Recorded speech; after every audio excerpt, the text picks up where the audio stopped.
are in control. Hey, hey, hey, hey, hey, let's go. Hey, hey, hey, hey, hey, hey, let's go. Hey, hey, hey, hey, hey, hey, let's go. Hey, hey, hey, hey, hey, hey, let's go. Yeah.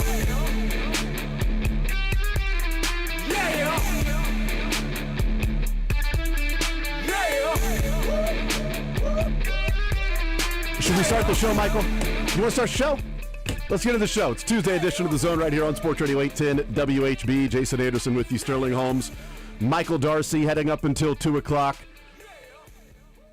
Boy, a lot of stuff to get into today. We are, in counting, 5 hours away from the NFL trade deadline. We might be 5 hours away from Chiefs fans lamenting what came and went for an NFL trade deadline day.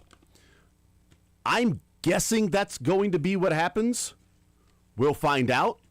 3 o'clock is when the trade deadline gets here, but we will certainly talk about it and keep you updated on any news that may break over the next 4 hours while we're on the air.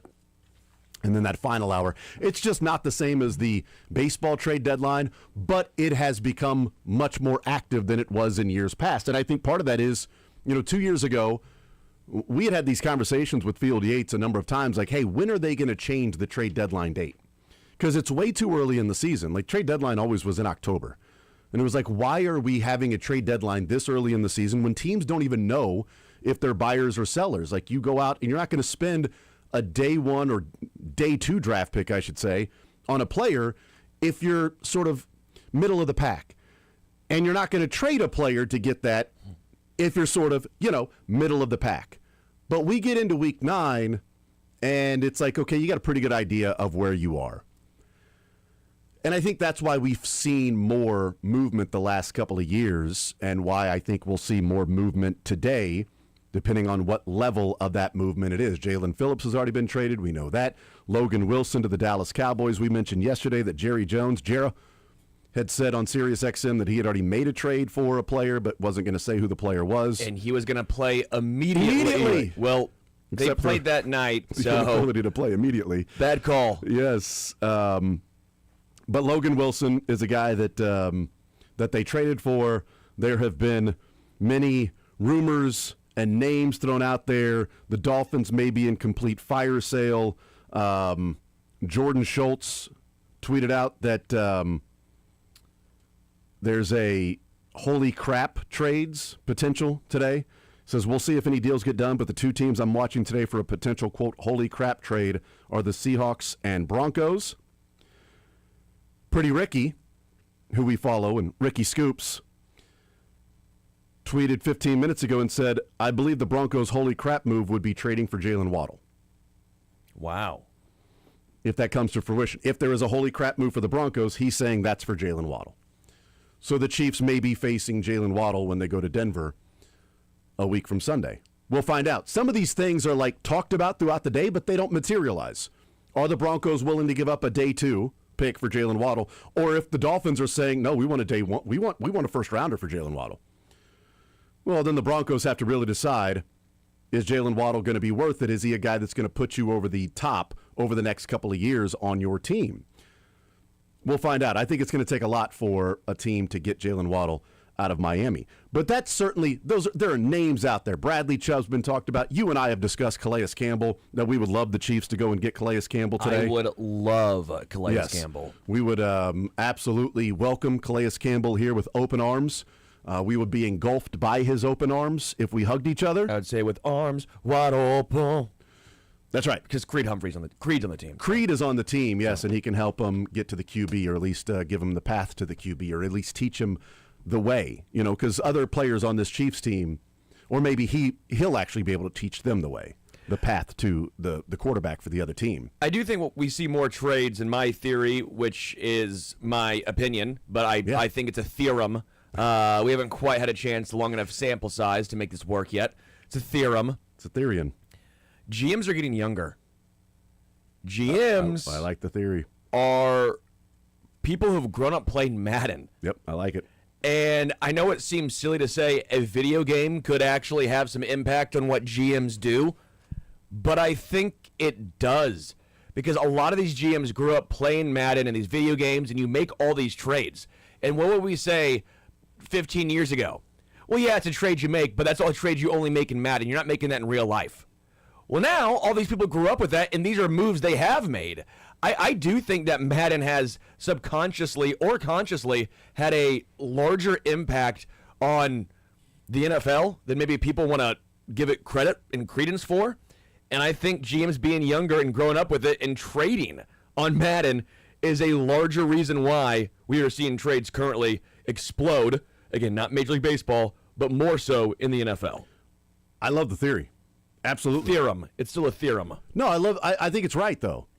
I do. I think it's absolutely right. I think we are seeing and we talk about fantasy football all the time, and it's real when you get up to the big leagues, right? When you're a GM of an NFL team or a Major League Baseball team, your job is on the line. It's not you and your buddies chugging a beer on Tuesday morning if you finished with the lowest point scored. Sterling, did you finish this week with the lowest? Highest point scored this What? week. Yeah, from lowest to highest. So you get to throw up the beer from last week that you No, chugged? but the guy didn't do it. He forgot. And Whoa. so the rules state he has to chug 2 beers tomorrow morning. In a row? Yeah, back to back. That's why you don't forget. Yeah, you should not. That forgetting is dumb. Yeah. And we're all going to see him on Saturday for the Mizzou game. We Okay. got a whole squad going to the Mizzou game. Why don't you just wait till Saturday to make him? That'd be like 9 beers in a row. But if Like he, 7. If he has to chug 2 on Saturday, No, that's what you get for forgetting. That's what you get for forgetting. No, that's you don't renege on your deal. It's against. All right, come on. The video's funny. You don't welch on your deal. I know. All right. We're gonna give him a hard time for it, but we'll see the 2 tomorrow morning. And it'll be a glorious video making fun of him. It'll be hard to watch him get chugged back-to-back beers at 8 a.m. down. It's great. Great. And that's going to be tomorrow? Yes, that you can't get last in our league. These are the rules. Don't do it. Okay. 913-381-810 is the phone number to be a part of the show, part of the conversation. 913-381-810. I'm throwing out the phone number, but we're not even going to take phone calls today. So 913-912-4810. How about the text line? 913-912-4810. Text line to join us today. Let's we'll talk some trade deadline today. We will get into that. Braden Gall is going to join us at 11 o'clock, so we'll talk some college football with Braden Gall. Todd Lebo joins us at 1 o'clock. Fact or Fiction, yes or no, sports or leisure is Thursday, but Fact or Fiction today. Sure. We will be following along to what the trade deadline news is. We'll talk at some point today about what we think the Chiefs could do or should do. Do we think the Chiefs should be in the business of trading a day 2 pick? I will say another. Don't give the answer yet. Another edge rusher off Draymond Jones going from the Titans to the Ravens. 28 years old, has 4.5 sacks this year, was on a 1-year contract. Looks like the 5th rounder with the conditions to be a 4th. So Draymond Jones, who's been a guy who's bounced around from Denver to Seattle to Tennessee, a guy who's been kind of in that 4 to 6 sack a year range. Yeah. So I don't know how much he would have made a difference for the Chiefs, but right now I think that would have made a difference on the other side of Chris and Karlaftis. So, I mean, those are the names, though. It's like. And he got a 5th with a conditional 4th, being a guy who gets his high in his career is 6.5 sacks. Right. And so, look, anything to take a Minahu off the field, I'm fine with it. Right. That's my general opinion on getting an edge rusher. Does it get number 90 off the field? If the answer is yes, then hey, let's do it. Let's see what you do. But cost acquisition is always a part of that, right? Bradley Chubb, what's he going to take to be a part of the team? The Chiefs have 6 picks in the draft in 2026.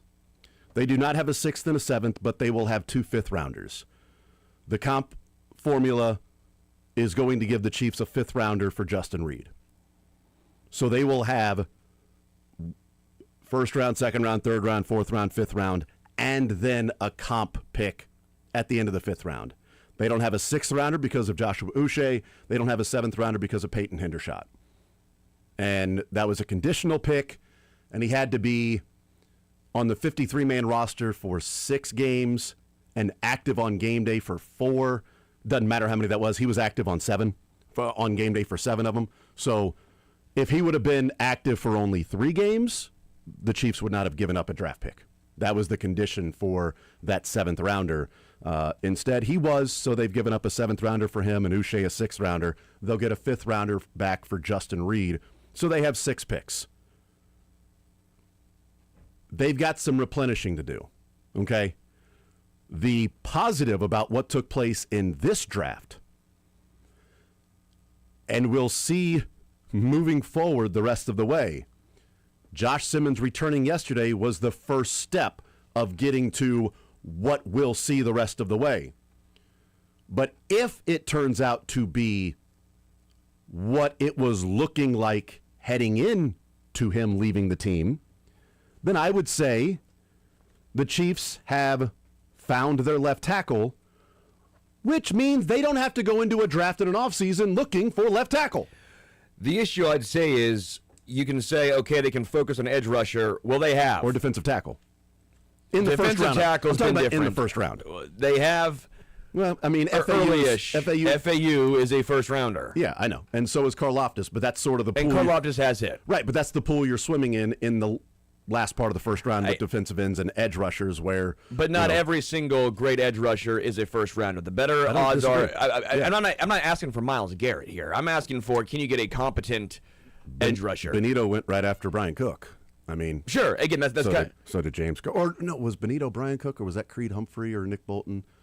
One of the two. Don't know. But either way, Benito was a guy that I remember that because I really wanted Nick Benito, while also acknowledging on the air his size does not match Steve Spagnuolo, what Spagnuolo wants. So I want Benito, but the Chiefs probably do not have any interest in drafting him because he's not a bigger guy that is versatile, that can slide down to the interior, stay outside, a run stuffer first and foremost, edge setter. He's just a guy that's going to wreak havoc on the quarterback.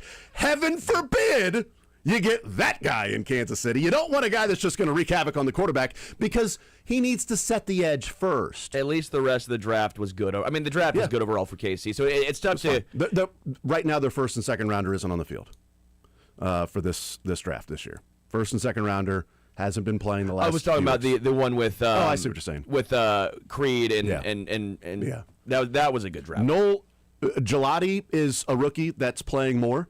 Noah Williams is playing a lot, so there's your third round, both your third round picks. Your fourth rounder is a healthy scratch. Now that Rashee Rice is back, so Jalen which is Royals, fine. I'm okay. He wouldn't be a healthy that. scratch if it was last year. Correct. If Jalen Royals was on the Chiefs last year, he'd be playing. I have no issue with Jalen Royals being a healthy scratch and the Chiefs spinning a fourth rounder on Royals. The process is good and makes sense moving forward when you have so many free agents after this year. You have a chance for him to get acclimated, and then next year he can hopefully take on a full workload. Kind of to the point, though, Charles Omenihu, again, PFF, they're ranked 103rd out of 119th edge rushers. Charles Omenihu was ranked 103rd? Yes. That's higher than I thought it would be. Out of 119. That's about 16 spots higher than I thought it would be. Ashton Gelati is 97th. Okay. Well, and he's a rookie. He's played a total of 9 games in his career. And Charles Omenihu spent the offseason complaining about not getting respect for how good of a player he is and having to take a prove-it deal. And all he's proven is that he's paid more money than he's worth. Correct. That's the prove-it for Charles Omenihu this year. 90 on the best thing that Omenihu did in the game was draw a holding penalty that wasn't a hold. Oh, my gosh, yeah.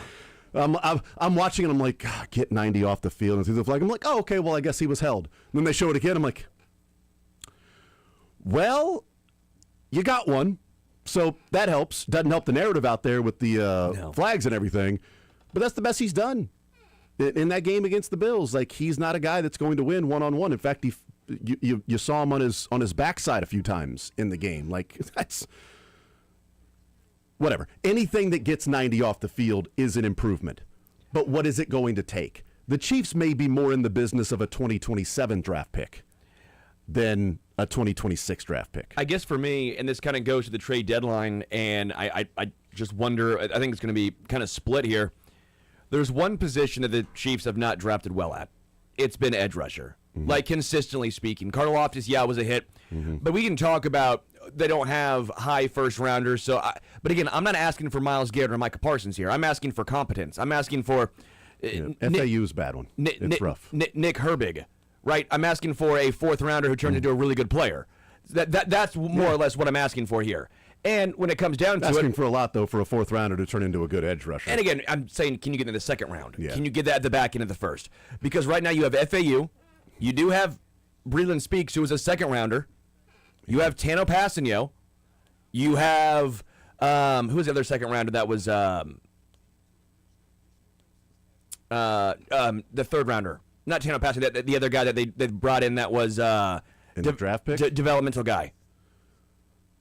I mean, was it B.J. Thompson that was later? Not B.J. That's fifth rounder or sixth rounder. Kando was a fourth rounder. Joshua Kando, He's a fourth rounder. Yeah. I mean, I'm not talking again. I'm not saying that those guys have to be stars. I'm saying they have to at least be on your team. They can't be total whiffs. Yes, and that's kind of been my point. Mike Dana has been fine for a fifth rounder. Honestly, that was a fine pick. But the process of Kando was a lot like Snead and Williams and Joshua Williams in the fourth round. But they've not done this. Right, I don't disagree. They've developed those guys in the secondary where fourth rounders, you take the traits and the physical parts and you coach them up. Kando just never, I mean, he had all the physical traits and it was like, this guy has all the athleticism and the and the score to be a day one or day two pick, but the production wasn't there. And we see he just wasn't a good football player. He was a combine warrior that the Chiefs took and hoped that they could develop him. And they never did. So then it comes down to, do the Chiefs need to trade for a proven commodity because they've either not developed them or they don't identify? I mean, Joshua Uche has had a very nice season with the Eagles. I know different stylistic play, but it comes down to it. Do you have to trade a draft pick, a high draft pick for a guy, have to pay him, again, credit and debit because you cannot hit on said guys in the draft? If they're going to trade a day two pick for a player like an edge rusher, then it's going to be somebody you're going to have to re-sign. It's got to be somebody you keep around.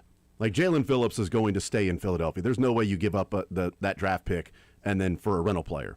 So I think he's going to be, with a day two pick, a guy that they re-sign.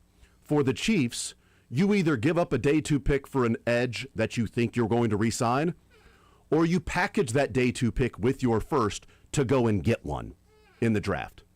Those are your choices right now, because you cannot continue moving forward next year and the year after that with a pass rush that is reliant almost strictly and solely on Spagnuolo blitz schemes. You can't do it. Again, we talked about the play, which was the Dalton Kincaid 47-yarder. And we brought that up yesterday.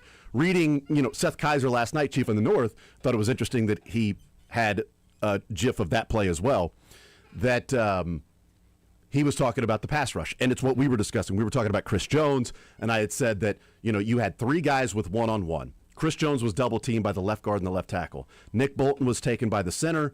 Jerry Tillery had the right guard, Torrance, and George Karlaftis was going up against Spencer Brown at the right tackle spot. And that 47-yarder to Dalton Kincaid was not a take the snap, wait for it to develop, this is going to bust open, there's my shot. This was Josh Allen looking down the field, looking right. He slid to his left a little bit and almost threw on the back foot, finding Kincaid. But the reason he only had to slide to his left after sitting in the pocket looking around. And it was only just a touch of pressure from Tillery. Karlaftis got whipped. Nick Bolton was going against the center but was more of a spy. And then Chris Jones was double-teamed, which means that he wasn't going to move. Which meant that he was like, all right, cool, I'm double-teamed. What do you want me to do here? And Tillery offered minimal pressure to the point that it just let Josh Allen slide in the pocket. And while he was sliding a little bit to his left, that's when he threw the ball and found Dalton Kincaid.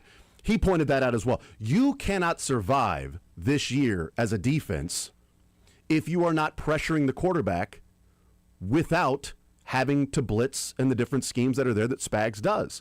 Sometimes you're going to have to rush with four and get there. And guys have to win their one-on-one battles. Karlaftis has done that. But he's really the only one. Outside of Chris Jones, he's the only one that's winning one-on-one battles. Chris doesn't get him very often, but he's the only one winning a one-on-one battle. Tillery's not doing it. And by the way, I pulled up the numbers of double team, and it's been a little. He does 60% of the time, but when you see him compared to he's other double teamed 100% of the time. Elite guys, yes. It's not a drastic rate. It wasn't like he's top 5. He's down there a bit, and for an elite guy who you're paying him to be elite. That's not an elite number. He's being double-teamed. Can you find a guy that is not going to... One of two things. Either find a guy that's a difference maker that you're going to re-sign and keep in Kansas City the next 2 or 3 years, which will cost you a day 2 pick. They're not going to trade a first rounder at this trade deadline unless they can give up a 26, 27, and 28 and go get Myles Garrett. Hey, let's go. Let's rock it. You know what? Hey, Miles, you want 5 sacks in a game and actually win? Yes, please. That'd be great. That's not going to happen. But a day 3 pick for somebody that offers a win from time to time in one-on-one situations, because you're getting more one-on-one situations when Chris Jones is on the field. They just don't have anybody to win those one-on-one situations. To W-I-N, the situation, W-H-E-N, Chris Jones is on the field. Is it more important for a defensive tackle, interior pass rusher, or a edge rusher? Because Derek Nottie is sitting at 124 out of 124. Either. That's dead last, by the way, just for those at home. Either, because Tillery had one-on-one with Torrance and he couldn't win. Tillery is 97th out of 100, or 124. Yeah, it's either one. Anybody that can offer some pressure, because if you can have that interior pass rush, which is what they were wanting from Omar Norman-Lott, I think that injury is a bigger deal than just, you lost him for the year. I agree. Because we hadn't seen what he could offer outside of driving Jalen Hurts into the ground. But he would be a guy that I would like to see one-on-one against Torrance rather than Tillery in that situation, to see what Omar Norman-Lott can do as he progresses throughout the season. But you're not going to see that now.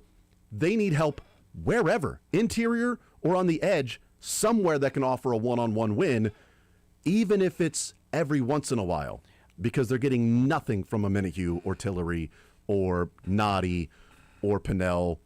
A little from Mike Dana, but that's more as a versatile guy that can play a number of positions, but is not going to. It's a really solid. Great depth piece. Dana's going to give you a 5 every single game. And you can coach around somebody giving you a 5 every single game. You can't coach around somebody that gives you a 10 and a 0, because I don't know what I'm going to get. If I get a 10, that's great. That's awesome. But if he gives me a 0, I wasn't planning a scheme around a guy giving me a 0 today. If he's going to give me a 5 every single game, I can plan. I can scheme for that. I would give up a healthy amount for Tavondre Sweat of the Titans. I loved him coming out of college. He had I forget what it was again. Was it a DUI? I don't want to speak out of turn here. I'm not sure, to be honest with you. He had something right before the draft, and that's why it kind of sunk him a little bit. But he was in the second round, like 38th overall to the Titans. And, it was a DWI right before the draft, April 7th. I would love the Chiefs to get Tavondre Sweat from the Titans, who are going nowhere fast. I don't know what it's going to take. Yeah. He was a second-rounder just, in 2024? Yeah, 2 drafts ago. I don't know what it would take. We'll take a timeout, I know that. We'll come back. I do want to talk some college basketball. Got underway last night. Initial thoughts and impressions of Darren Peterson. Wow. Flory, year number 2 for him. And Mizzou looking like I expected Mizzou to look like. Peterson was better than what I thought he would look like, because you don't really know what a freshman's going to look like. But the 2 exhibition games I've seen him play, like, good God, this guy's special. For Mizzou, they look like I expected them to look, which is they've got a really deep cast of characters. They're going to score a lot of points. And they're probably going to have a lot of different guys score like 8 or 9 points a night. That's what it feels like with this Mizzou team. We'll take a timeout. We'll talk about that. K-State in action tonight. We'll see what they look like tonight in their debut, taking on UNC Greensboro. So we'll talk a little bit about that coming up on the other side of the break, and continue keeping track of the trade deadline. More Zone next.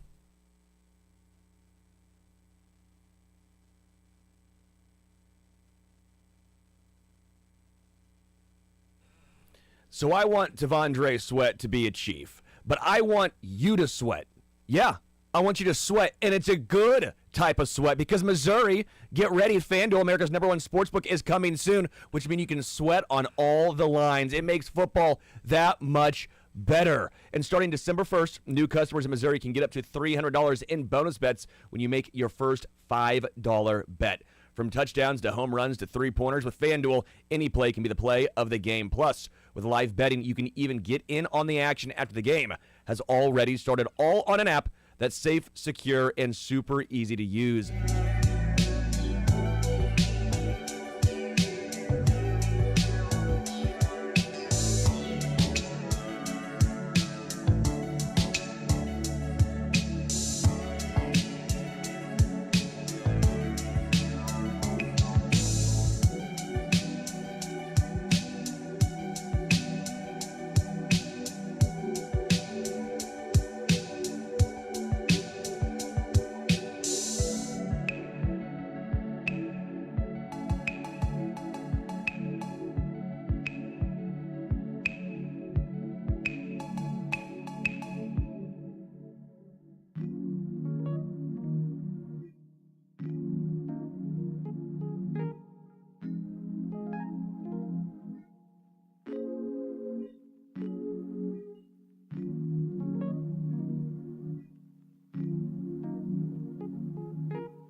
rumored to be heading out of town from Vegas, and he is leaving the Vegas Raiders. He has been traded to the Jacksonville Jaguars. So here's the compensation. The Raiders get a 4th and a 6th round pick for Jacoby Myers. So Myers heading to Jacksonville. Chiefs have played both of those teams already. They still play the Raiders again this year. It would have been nice to have Jacoby Myers on the field Thursday against the Broncos for the Raiders. He's in the final year of his contract. Yeah. It's very team-friendly for a wide receiver. What? Oh, yeah, he's heading. Duval. Jacoby is heading to Duval.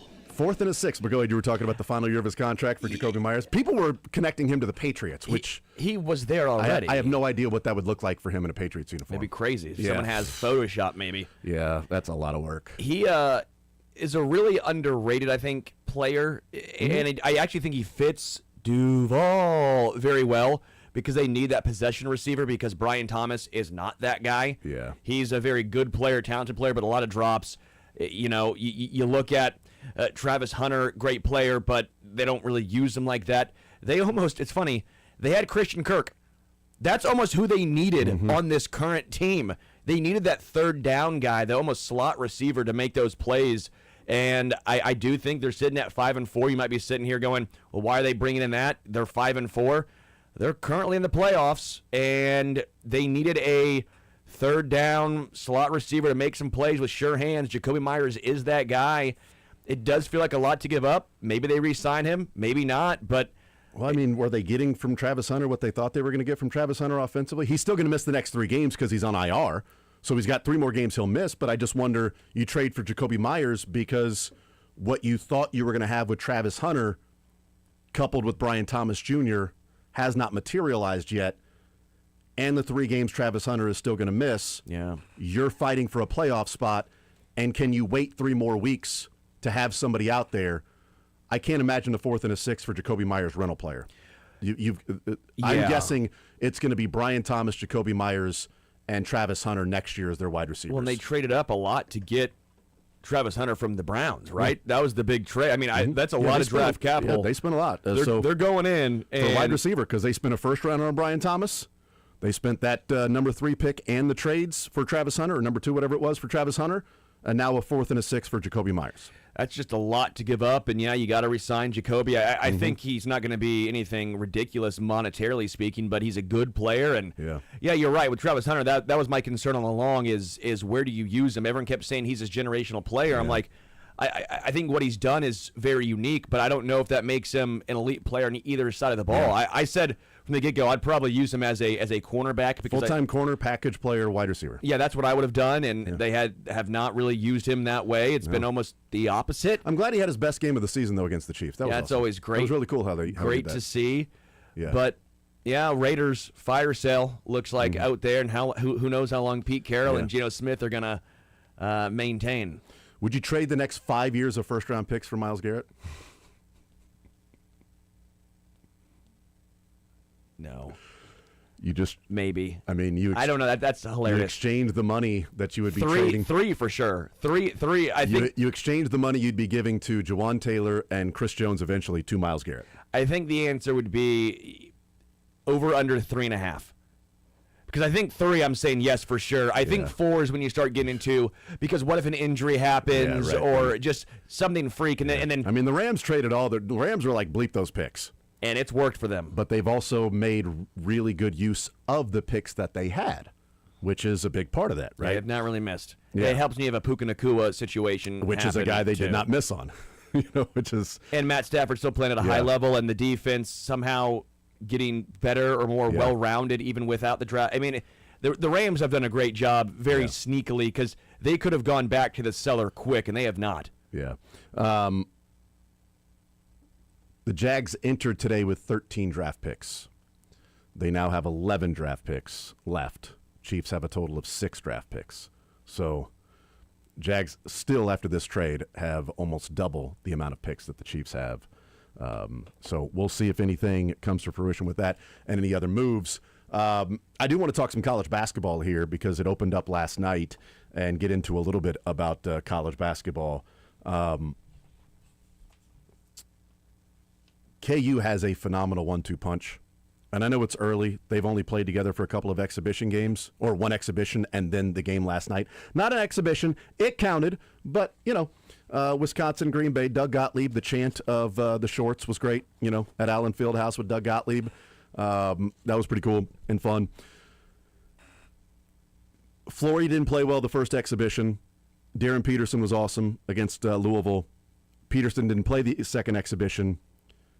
Last night, that's what you would imagine KU or Bill Self was thinking of when you put Peterson and you get Flory to recommit to KU after putting his name in the transfer portal, because he looked like the guy that was one of the more coveted transfers out there. 23 points, 6 rebounds, 3 blocks. Athletic, running the floor, offered a couple of jump hooks in there. Yeah. Like, okay, all right, the guy's been working. And then said that exhibition against Louisville, he had to go back and watch tape with Coach Case, because he said that, why did he not play well? What was he doing? And they were like, you weren't aggressive, dude. You were just sort of blending in. Why? Why are you blending in? You're not a blending in. You're a stud. Go be a stud. That would be the one concern I would have. And not a concern. This was a great chance for him to show out and do it.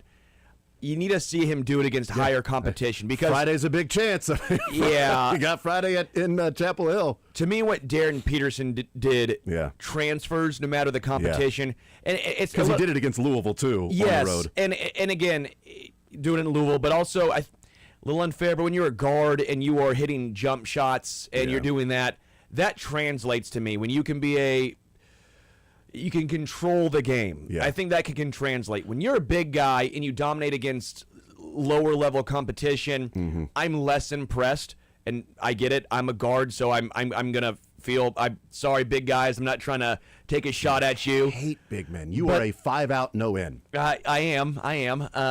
Space and pace of just 5 on the wing and just chuck. I love the Golden State. What was it? The death lineup. That was my favorite. That was. I really enjoyed that. Really, score 100-something points, chuck threes all day. Actually, that is my dream. My dream. But for Flory, I need to see him do this, and I think he will. By the way, this is not me thinking he's not a great player. I think he's going to be a really good player, but I want to see that aggressiveness against better teams, not just against Green Bay when you're going to beat up on them. Yeah, it was the start was probably the start that KU fans had imagined. Flory hits a 7-footer. Darren Peterson comes down, hits a 3-pointer. Flory dunks the ball on an assist from Darren Peterson, and then Darren Peterson comes down and gets a dunk. Green Bay timeout. Like, all right, that's kind of what you're for KU. It's like, okay, there you go. That little 1-2 punch. They combined for 44 points. I do have concerns about Darren Peterson because he's played in 2 games already. Not already, but he's only played in 2 games. Played in the first exhibition against Louisville, didn't play the second exhibition, and then last night. Both games he has played, he's left with cramps. He left that exhibition game against Louisville with cramps, didn't play the second game, maybe precaution, maybe to be ready for the season, and then 15 minutes left to go in the game last night, they took him out because he was cramping. And he was sitting over there talking with the trainers, and Bill Self saying last night, he was cramping. You got North Carolina on Friday. And I have no idea about Darren Peterson's past or anything in high school or AAU, if this is something that has been problematic for him. But I do think it's interesting that both games he's played for KU, he's had to leave the game early because of cramps. He scores 21 and 21. He wasn't going to sit the last 15 minutes.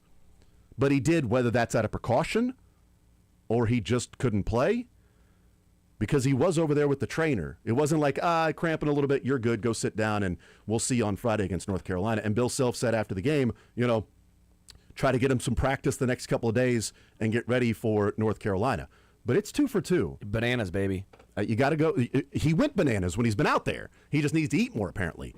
Monkeys never cramp. His points... It's because of the bananas. His points per minute.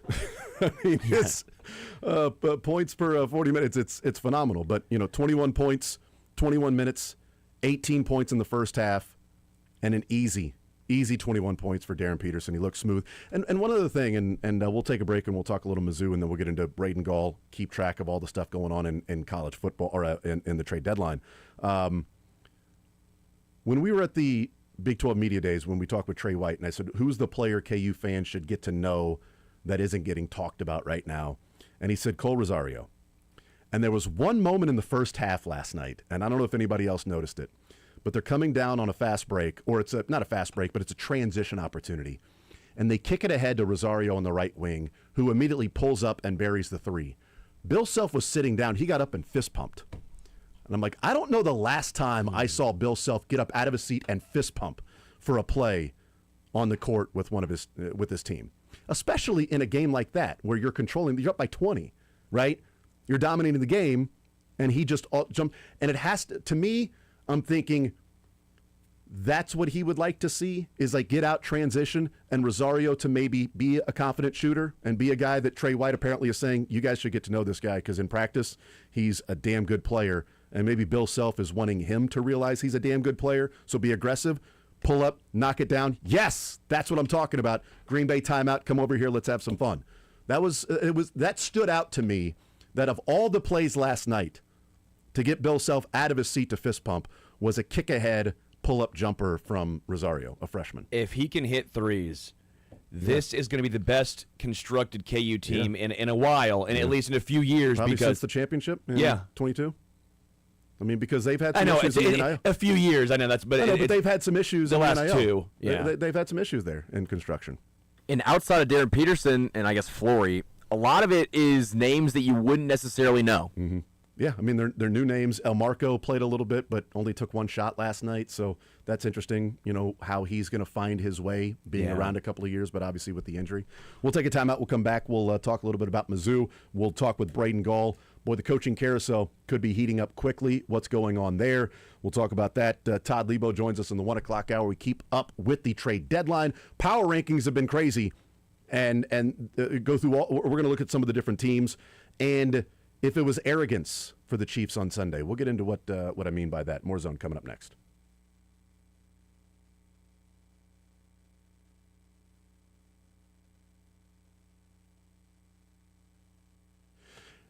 NBA fans, all of your favorite NBA players are back, and DraftKings Sportsbook, an official sports betting partner of the NBA, is the place to bet on NBA stars this season. Very close to having a big night last night in the NBA for me. I laddered Russell Westbrook in assists going up against his previous team, now playing for the Kings.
Mizzou gets the win last night. Both KU and Mizzou covered, by the way. Your turn, K-State. 16.5-point favorites, K-State is tonight, ESPN Plus. So if you've got the ESPN Plus bundle, you don't have to worry about the YouTube and ESPN thing that's going on if you've got YouTube. But coming up on Friday, you will, because KU plays on ESPN against North Carolina, and Mizzou plays on the SEC Network. And that's not the ESPN Plus bundle. That's where you've got to pay extra for the ESPN. Road game cover for Mizzou, by the way. That's a good point. That's there. a road game. At Howard. Come on, bracketology. Put them in. Yep, 2 for 1. They played at Mizzou last year, and Howard this year. They play back in Columbia next year. But Jaden Stone is a guy that I've been excited about. You know, the weird condition that he suffered last year after the concussion in West Virginia, where he was suffering from seizures, paralysis on the left side of his body, just weird stuff with the concussion. And so you never know what somebody's going to be like that hasn't played in a year. But I've been excited about what he can bring, and he's been pretty good. Drops 13 last night, second leading scorer for Mizzou, 3 of 4 from behind the arc, which is what I sort of expect from him. He's also a little shifty in the open floor, which is good. Mark Mitchell, I thought, you know, it's the first game of the season. So, you know, I don't really expect him to go out and have like 25, 30 points. But I thought he should have been more aggressive in the game. He takes only 6 shots. He scores 9 points. I still don't know what to think of Phillips. Dennis Gates is over the moon with Phillips, the center for Mizzou. He had 16 points, 11 rebounds. He almost had a triple-double with 6 turnovers, too. Your big men shouldn't have 6 turnovers, by the way. No, it's a little bit like, I get why. Because the thought is he could be a souped-up Josiah Gray of last year. Mizzou needed that big guy in the middle, and I think that was why they beat Kansas, because Gray against Hunter Dick, like against certain teams, Sean Phillips brings that ass. Yeah. Like, no! Like, I talk about it all the time. I'll mark it as well. This is what I say. College basketball, when you... 10:57. You got to have guys who bring the ass. Brings that ass. You have to box out, to get the rebounds, to not get punked by other teams. Don't worry about it. I got it. I do think there's I know it's a joke and you can laugh all you want. I'm going to. But you got to have someone who brings the ass, who can box out and get those boards, who brings the physicality. I will say that guys are going to feel their way through this, and Boateng not playing, you know, that sucks. I really wanted to see what Boateng would look like this year. Barrett, Teo baby. looks good. Cruz, you know. He's going to launch. Yep. You only had 3 guys in double figures. It's Phillips, Stone, and Cruz. I know that Sebastian Mack is going to, you know, find his way with this team, what his role is going to be with he and Ant as the, you know, point guard guys. But I don't need a game moving forward where Mark Mitchell is 4 of 6 from the floor and Sebastian Mack is 4 of 11 from the floor. Correct. That's the 11 shots for Sebastian Mack should be Mark Mitchell. But that's where Mark Mitchell needs to assert himself a little bit more. Braden Gall, he'll assert himself on the show next.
Tuesday.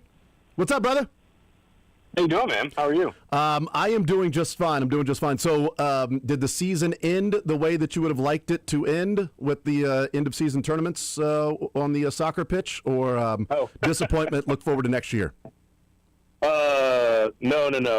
It was super fun, man.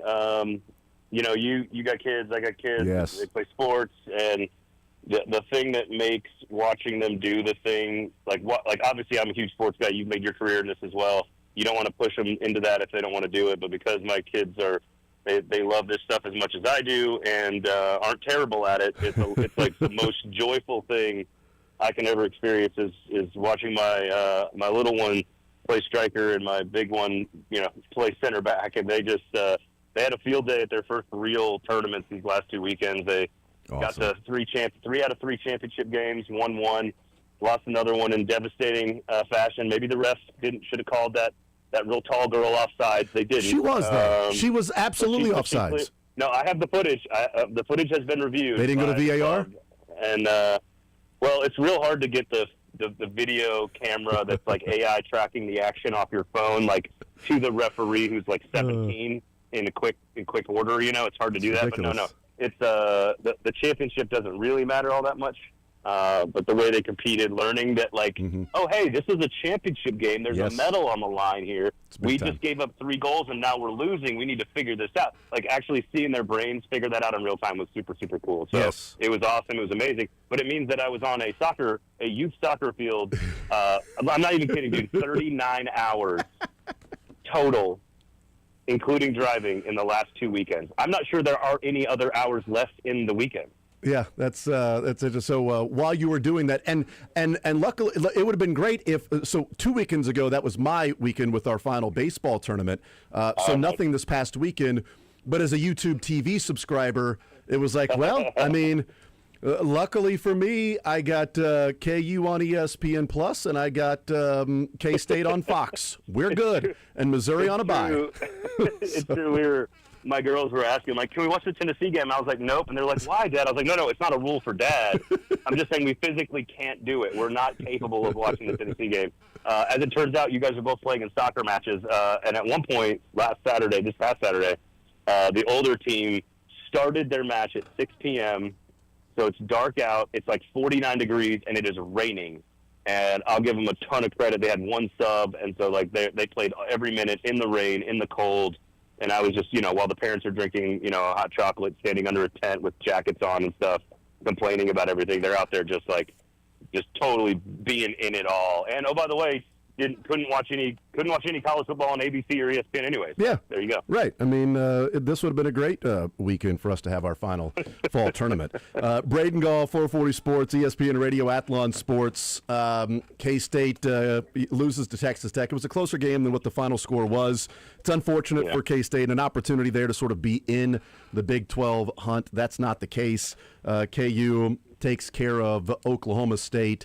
And now they get ready for Arizona, K-State with a bye, Missouri A&M. I want to ask about the Missouri and A&M here in a little bit, but Auburn has now joined the mix of teams that are saying, you know what, we want a new coach too, because what I'm understanding, Braden, is that there is just an overwhelming amount of great coaches out there that are ready to leave their current position to take over at a new school. So other schools should be like, let's get rid of our guy right now, because there are so many guys that it's just like, how can anybody hire all of these great coaches that can't wait to leave their current situations? Well, I totally understand why your tongue is planted firmly in your cheeks on this question. However, it does make me think, though, that guys like you and me and reporters and media and fans and people on message boards and athletic directors are all very guilty of kind of the same thing, which is that we get so caught up in not winning the press conference per se, but the name that we all think is hot. It's like, oh, Lane Kiffin going to LSU or Florida, that's the story, right? That's the thing. And sometimes that makes sense. In this Lane Kiffin case, for example, it makes sense. He is the hot name.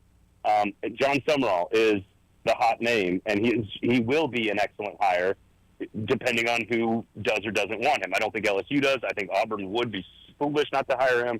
I think Ole Miss, if they had to replace Kiffin, would be interested in hiring him. I think Missouri, if they had to replace Eli, would be silly not to hire him. But your point is like there's not a lot of rock star coaches that can fill all these really good jobs, and that is true on the surface. I think when you look at it, all we have to do is look at the playoff rankings that are going to come out a little bit later on tonight, and you're going to go, well, who's been the most dominant football team in all of the country? A guy coached by Kurt Signetti, who no one thought was an elite hire, who everyone's like, oh, he's kind of old, he's been around a long time at a lower level. My point is that there are really great coaches out there, and what I'm hoping is that athletic directors do the work to turn over all the rocks and do all the background and do the digging into the analytics to actually find the guys who are just really good at this thing and aren't just like the flashy hire. And so what I hope is that I agree with your point in that there just aren't who is Urban Meyer? Where's Lincoln Riley? Where are the names that would be considered like these rock star hires? Brian Kelly stealing him from Notre Dame was a home run by everyone's opinion when it happened. And there's none of those right now. Although, ironically, it's probably James Franklin and Brian Kelly for some lower-level teams. But, there are no rock-star names. But that means there's probably really, really good coaches. We just don't fully know yet that G.J. Kinney is going to be a great coach. We just don't know yet that so-and-so is going to be – we have to figure this stuff out. And I hope that athletic directors are willing to take some of those risks if they do the diligence to find the right names. We all know that Lane Kiffin's a good hire. We all know that John Summerall's a hire. Who are the next Kurt Signetti's, Willie Fritz's, Lance Leipold? Who's the next Kyle Whittingham? Who's that guy going to be? And I think you can go find those guys. You just got to. It's just really hard to do, and you got to get it right. Yeah, and so an Auburn or a Florida, certainly LSU, Penn State. I bring up those names because those places wouldn't hire the James Madison head coach. Kurt Signetti that went to Indiana. Right. So. And I don't know an AD at that spot that would have the stones to go, no, this is the best guy. Yeah, people are looking at Lane Kiffin. We're looking at this James Madison coach, and we're going to hire him. Maybe like a Virginia Tech, Oklahoma State. Is that the level that an AD would say, you know what, we've got this is what we're going to do. We're going to go and find this guy that's going to be the next great coach. KU goes and gets Lance Leipold from Buffalo. K-State gets Chris Kleiman. Mizzou gets, Eli Drinkwitz from App State. Maybe Arkansas is that spot, but what's the level to where you would see an AD say, no, this is where we are going to hire one of these guys that might be lower than even a John Summerall in terms of the pecking order of programs. And could you ever see an AD at an Auburn, a Florida, or something like that going, no, this is the best coach out there. That's why we're hiring him. I don't care where he coached previously. Well, and Auburn or Florida are kind of fascinating. Honestly, if you put LSU in the mix, too, all three of them are sort of fascinating differences in strategy where LSU went big swing. We're going to hire a guy who's a sitting guy who's been to the playoff end of the BCS championship game in Brian Kelly. We're going to, obviously Florida kind of did what you're saying, and they tried Billy Napier, who had tons of head coaching experience at Louisiana. And it didn't work. It didn't work at Florida, but he did a lot of things that you'd expect a coach with coaching experience to do, which is build out infrastructure, build out a huge staff of people, analytics departments, et cetera. And Auburn did the opposite. Auburn did the most Auburn thing, which is go hire the name that everyone thinks is good, but is actually a complete lunatic that's never actually won anything. But that's neither here nor there. And so they all kind of tried something different, and so it's hard to see them doing the same thing. So this is why you could see Auburn going to John Summerall and saying, now I'd be curious if John Summerall, if he didn't have all the ties that he has, hey, I coached at Ole Miss, hey, I'm from Alabama, and hey, I played in the SEC. If he didn't have all three of those things at three different SEC places or locations, would he be as high on the list? And I think he would, because I just think he's that good. And so I think every now and then a guy just kind of elevates himself to that certain place. Now, am I personally rooting for James Franklin to be the coach at Auburn? Yes, I am absolutely rooting for James Franklin to be the head coach at Auburn because that would be the greatest part and the greatest part of the story. But I think Auburn is the line, right, to your question. I think anything below Auburn, which in my opinion is Virginia Tech, Arkansas, Oklahoma State, UCLA, that group of schools, which are all pretty good jobs, not great jobs, but good ones. I think all of them have the freedom to go any direction they want. Arkansas could hire James Franklin, and it would be okay. Arkansas could hire a retread and Bobby Petrino, and it would be okay. They could hire John Summerall. They could hire Rhett Lashley. They could hire a coordinator. I don't think you're going to go coordinator, but you could kind of go any direction you want at those jobs. At Auburn, I think you're kind of in this middle ground where you're not the next tier down, but you're also not as good as LSU or Penn State, but you can win a national championship. So there are high expectations. You do have to go get somebody, I think, with some proven head coaching experience. And then ultimately the question for Penn State, honestly, I'm fascinated with Penn State. Can they go get somebody big enough for that job? Not big enough to win the press conference, but big enough for that job. And who is that? And I'm like, is Brian Daboll that guy? I'm trying to figure out who exactly I don't know. should go get that job. And it's it's a great job, but it's more difficult than LSU. It might even be more difficult than Florida. And so, Lane Kiffin's going to have his pick. My assumption is Eli Drinkowitz is the next call after that. Then the dominoes start to happen inside the SEC, and we just don't know how many there are going to be. Yeah, I would have guessed that when James Franklin was let go, then there were two guys that Penn State was saying we're going to go, a Pennsylvania guy in Zignetti or a Penn State guy in Rule, and both those schools took care of those coaches and signed extensions. Eli Drinkowitz has signed an extension the last couple of years. I said on a TV show on Sunday that was asked, okay, Eli Drinkowitz, is he going to take one of these jobs? I said I'd feel a lot better about Eli Drinkowitz staying, for obvious reasons, if they go ahead and announce another extension for him mid-season. If nothing is announced there, then that tells me that he's at least interested, because his agent's going to know what teams are interested and what they're looking at in terms of the compensation and what they can offer him that we'll see if Missouri matches.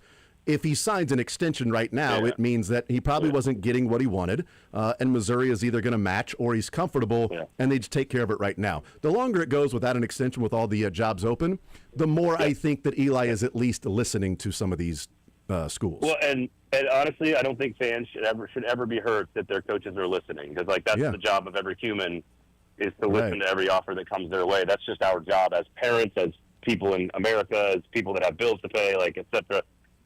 What I think is interesting, what's funny is that even the Matt Rule extension sort of makes me raise an eyebrow. I'm like, why did you 2-year extension? That doesn't really tell me that you want to be here long term. I thought that was really odd. You don't normally see the 2-year extension. So that one is sort of I don't even know if I believe that's going to keep him from taking the job, which is how cynical this whole business has gotten to some degree. But I agree. This is all about coaches getting a raise or getting a job. That's your goal here as an agent. Get your guy a raise or get your guy a job. And you know this stuff, but we can go behind the curtain here a little bit on these processes. Agents spend all summer, before the season starts, agents spend all summer talking to assistant athletic directors all over the country, priming their characters for the right situation. So, Jimmy Sexton has how many underlings that are spending all summer looking at every single job that he would have a candidate for, and they're going to go, all right, man, okay, so if you guys make a move over here at this school, I think that there's, here are the 3 to 5 guys that I think would be really good candidates for this. They have had those conversations all summer. It's not just I've heard a rumor that they might make a move on Hugh Freeze, I'm going to call Auburn. No. They were having a conversation with Auburn in the summer. Yeah. It may not be the athletic director with the top agent, but it's somebody underneath Jimmy Sexton and somebody underneath the athletic director that are having conversations knowing, all right, these 3 guys would be interested in these 3 jobs. And that kind of stuff, they organize their big flow charts at these agencies in the summertime. They know exactly which coordinator could be moved up to that spot. That guy could be moved up to this Power 5 job. They know all this stuff. They have it all. It's all red stringed on a wall somewhere in Jimmy Sexton's office. It's the I'm trying to think of the It's Always Sunny. Pepe Sylvia. It's Pepe Sylvia. Pepe Sylvia. His name. I get Pepe Sylvia. I keep hearing Charlie, not only do all of those names exist, they've been asking for their mail for a week now. Braden Goff, 440 Sports, ESPN Radio and Athlon Sports. So let's talk a little bit and dig a little bit deeper on Eli, as certainly that's a name that people are talking about. If Lane Kiffin takes one of these jobs or stays at Ole Miss, Eli is going to be one of the hot names. Does Florida make the full court press and go after Eli? Would LSU say, you know what, Eli's the guy we're going to go and get if we can't get Lane Kiffin? And there is a a movement that has started in Gainesville where you can sign a petition to not have Eli as the Florida's next head coach. And I signed it. I'm with him. I'm like, that's terrible. He would be an awful coach at Florida. This is dumb. He's dorky. He's not cool. He says, fun things, but like it's just awkward sometimes, like a terrible fit at Florida. I signed the petition, and I encourage anybody else to go out and show their true feelings that he would be a terrible fit. But does Florida ignore that? Do they go after Eli Drinkwitz? And how much is the comfort, the program you're building, the expectations that you have at that spot versus at Missouri a factor in today's day and age, and maybe jumping in the mind of Eli Drinkwitz when we have no idea what he feels or what he thinks of Columbia or how he's treated in his relationship with the athletic department? Well, that last one's the most important one, and it's the one that we know the least about, right? Mm-hmm. Which is what is a person motivated by? What do they want? What do they value? What do they prioritize? I think it's an easier conversation with Kiffin because Kiffin's sort of a little bit more established, a little bit more proven, and has at a job, I think, in Ole Miss that you could win, I think, a little bit more than Missouri. I think all the same conversations are the same, right? It's like, do you want to be maybe the greatest in the history of this program, have the statues, have the historical kind of, like, have the community put their arms around you and maybe love you forever? Do you want to try to do something that's never been done before? That neither of which, in my opinion, at Missouri or Ole Miss would be winning a national championship. So ultimately the question is, do you want the security and the safety and sort of the lifestyle and the comfort of Lane in Oxford or Eli in Columbia, or do you go to bed at night dreaming of winning a national championship? Because I think that's kind of ultimately the only question. And because the money's not going to be significantly different if you're paying a head coach. Maybe the resources might be different. I think certainly it's different at LSU versus Florida. I have always thought, and I think it's interesting that some of the Florida people don't want the hire. That probably carries more weight than it should. Back to our previous conversation, right? Mm-hmm. Fans didn't want this guy because of X, Y, or Z, and it's obviously they know nothing about what makes a good college football coach. So, I've always thought Lane to LSU, Eli to Florida makes too much sense. So it probably isn't going to happen because it makes too much sense, but it just feels correct. And obviously, you need a little bit of troll, a little bit of Steve Spurrier in your game. Yes. You're going to be the head coach at Florida, and both Eli and Lane have that. So I don't. It's all about what makes you tick. And honestly, the question I keep asking a lot of people, whether it's off the record or on the shows that we do, is can you win a national championship at Ole Miss? And if the answer is no at Ole Miss, I would have to guess the answer is no at Missouri. But is that the thing that matters the most to you? Or do you want to compete for playoff spots, make a ton of money, and be sort of this massively important and historical figure in a community? Those are two very good goals to have. National championship, statue. Those are very, very good goals. I got no problems with either one of them. We see so many people, whether it's Bill Snyder or Barry Alvarez or Frank Beamer, that did not chase the national championship because that wasn't the thing that they value. And it's totally fine. It doesn't devalue their careers in any way, in my opinion. So it's all about what do you want, right? And I don't know, Eli, if he's as entrenched in the community as Lane is with, the family and the kids and the high school and the kids growing up there. I don't know. I'm not as, familiar with that situation as people are with Lane Kiffin's situation. So I think that's what matters is what do you value and what do you think is the most important thing in your life? And if you want to win a national championship, I don't think you can do it at Missouri. You absolutely 100% can do it at LSU, Florida, and Penn State. Yeah, I think Eli wants to win a national championship, and it's just a matter of does he jump this offseason to one of those jobs that are open? Does he wait a couple more years? I have no idea, but I think he's a guy. Well, let me go to that point real fast because that's a really important point. Shane Beamer, if he goes to bed at night, all of his childhood dreaming of coaching in his father's footsteps at Virginia Tech, there will not be another chance to be have the top name on everyone's wish list to come coach Virginia Tech. This is your chance. And so if you're a coach like Lane or Eli, you have to be comfortable with, hey, I'm going to stay here, and in 3 or 4 years, we could be having totally different conversations. Maybe I have lost it. Maybe I couldn't hire a replacement on the coaching staff. Maybe a quarterback didn't come my way when he should have committed to my school and he went somewhere else. Maybe the portal dollars didn't work out. Like, you don't know. You cannot just guarantee I'm going to continue this for the next 3 to 5 to 7 years. You do not have chances in life like coaching LSU or Florida. You just don't get them. Mm-hmm. And so you probably have that opportunity once in your whole life. And if you say no, you better be comfortable with 5 years from now, Missouri fans being like, you know what? I think we can do better. You know what I'm saying? Yeah. And that's not a Missouri thing. That's like an everywhere in college football thing. Absolutely. I don't know that Matt Campbell is unhappy at Iowa State, but he was one of the hottest names out there and decided, no, I'm going to stay. We're still building this thing. I'm going to stay.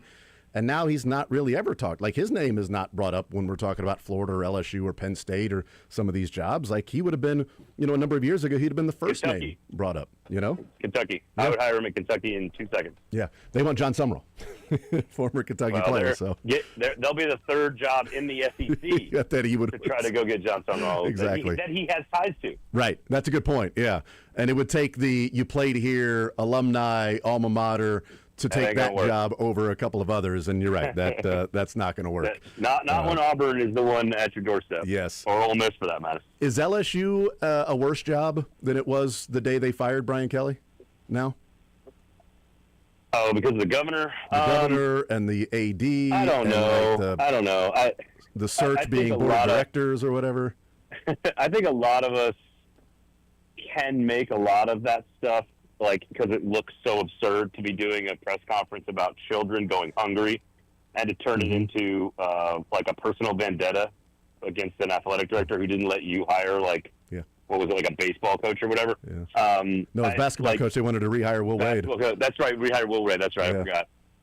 And so I just to suggest that this is sort of one of those that's like, do you think that coaches don't know the political landscape in Louisiana or Alabama or Columbus, Ohio, or do people think that they're just now learning that Louisiana is a weird place to be across the board?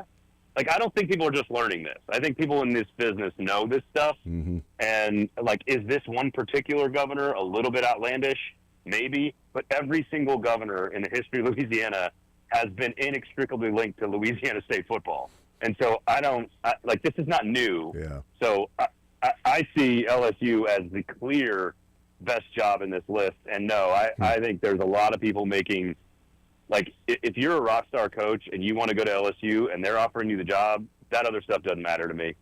Maybe it matters if you're Nick Saban and you're thinking about coming back, and you're like, no, I need it to be perfect. I need it to be exactly right because I'm Nick Saban. Maybe that's where you then look at LSU and you go, I don't know. But if you're pick a name like a John Summerall on the way up, whether it's Rhett Lashley at SMU or, any of these guys, you're not really in a position to be like, I don't know. They care too much about it, and their state politics is a little too weird for my taste.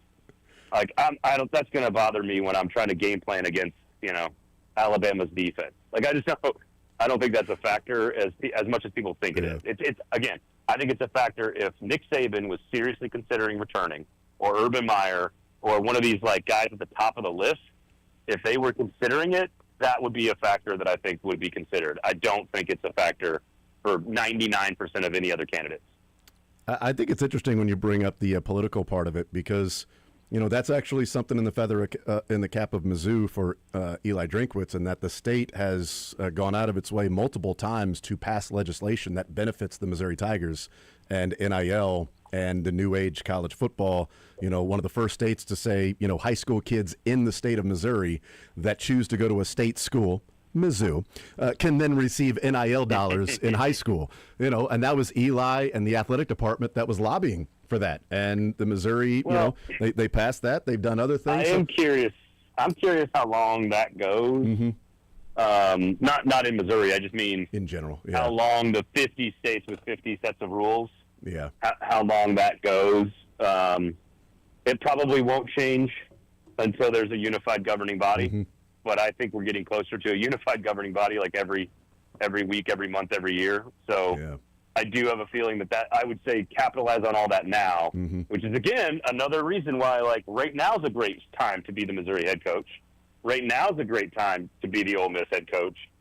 But How do we know what this whole system's going to look like in 2030 when all of a sudden Alabama and Georgia are back capable of spending 10 times as much? Or maybe it's better. Maybe it's actually even better at Ole Miss and Missouri. Maybe all the rules are the same and there's a salary cap and you can only spend so much money on your school and therefore it's even.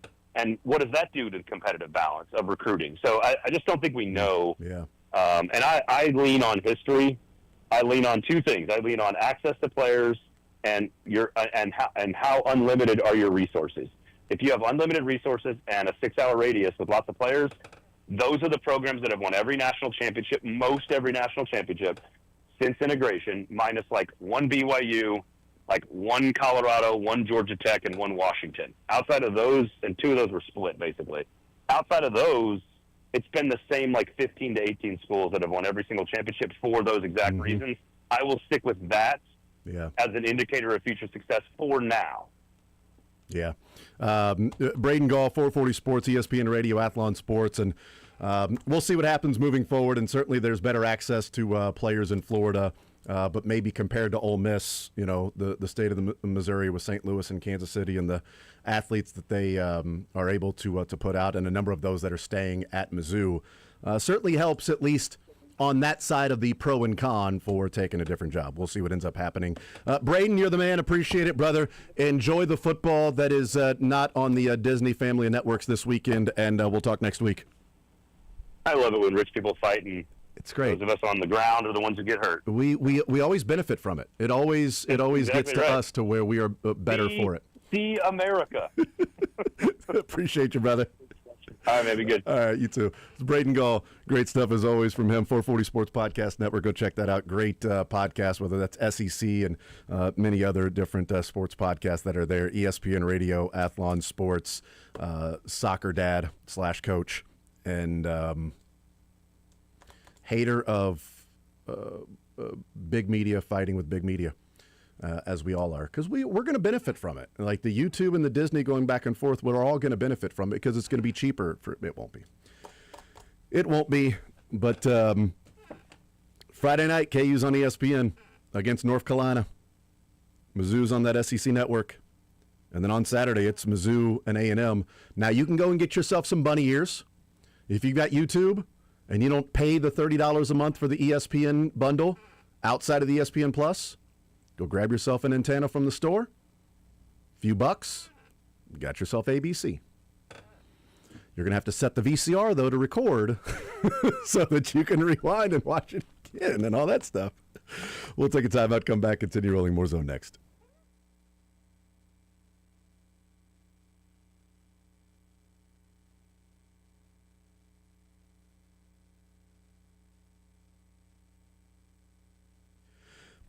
I've told you about my friends over at Heartland Men's Health and what's been going on with me for the last couple of years. And I spent a decade wondering what my testosterone level was, not knowing, wondering if some of the symptoms that I had was related to low testosterone, or were they symptoms, or just, you're not in college anymore, so you're working throughout the day, you're, doing other things. You got stressors and pressure in life and all these things that you've got to deal with. Maybe that's just what it was, but you're curious about it. Finally, got around to doing that with Heartland Men's Health. Check the testosterone level, and in fact, I was a candidate for testosterone replacement therapy. The energy levels weren't there like I remember them being there. Motivation to go and work out was not there.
And, there was conversations about the college football playoff on December 20th and the NFL having their games that Saturday on December 20th and it overlapping. The NFL has agreed to work with the college football playoff, and so they will kick off their games at 5 and 8:20 Eastern, so 4 o'clock and 7:20 Eastern for the NFL. A little bit of news there. So they worked with them a little bit, and it wasn't just the NFL going, sorry, too bad. We'll play our games whenever the hell we want to play our games. Couple of nuggets around the NFL. The Bears are trying to acquire a pass rusher, actively, aggressively looking to acquire a pass rusher. By the way, the Bears are 5-3. The Chiefs are 5-4. Carolina's 5-4. Bears 5-3. There's so many teams that are in it. And when we talk about what do the Chiefs need? Well, the Chiefs need what a lot of teams need: pass rush help. And there are a lot of teams that are in it that you wouldn't expect to be in this conversation of, the Bears are aggressively looking for a pass rusher. Well, what are the Chiefs doing? Well, they could use a pass rusher. The Bears are the same spot as the Chiefs. They're both the 8 seed currently in the playoff picture. And they both have Hall of Fame quarterbacks. Don't you dare. They both have versions of Patrick Mahomes. Remember, Caleb Williams was like the closest we've seen to Patrick Mahomes since Patrick Mahomes, right? I hated that so hard. I pushed back. I agree. I don't even think Caleb Williams is very good. He's been better. But he's not Patrick Mahomes. He's fine. Yeah, he's not Patrick Mahomes, though. We know that. There is only one Patrick Mahomes. The Cowboys are working on a deal to acquire Minkah Fitzpatrick from the Dolphins, so they are continuing to attack defense. They get Logan Wilson. That defense is bad. The Cowboys, they get Logan Wilson and maybe Minkah Fitzpatrick to the Dallas Cowboys. The Cowboys are 3-5-1. Yeah. And they're making moves. They're making moves. We'll see if the Chiefs make moves.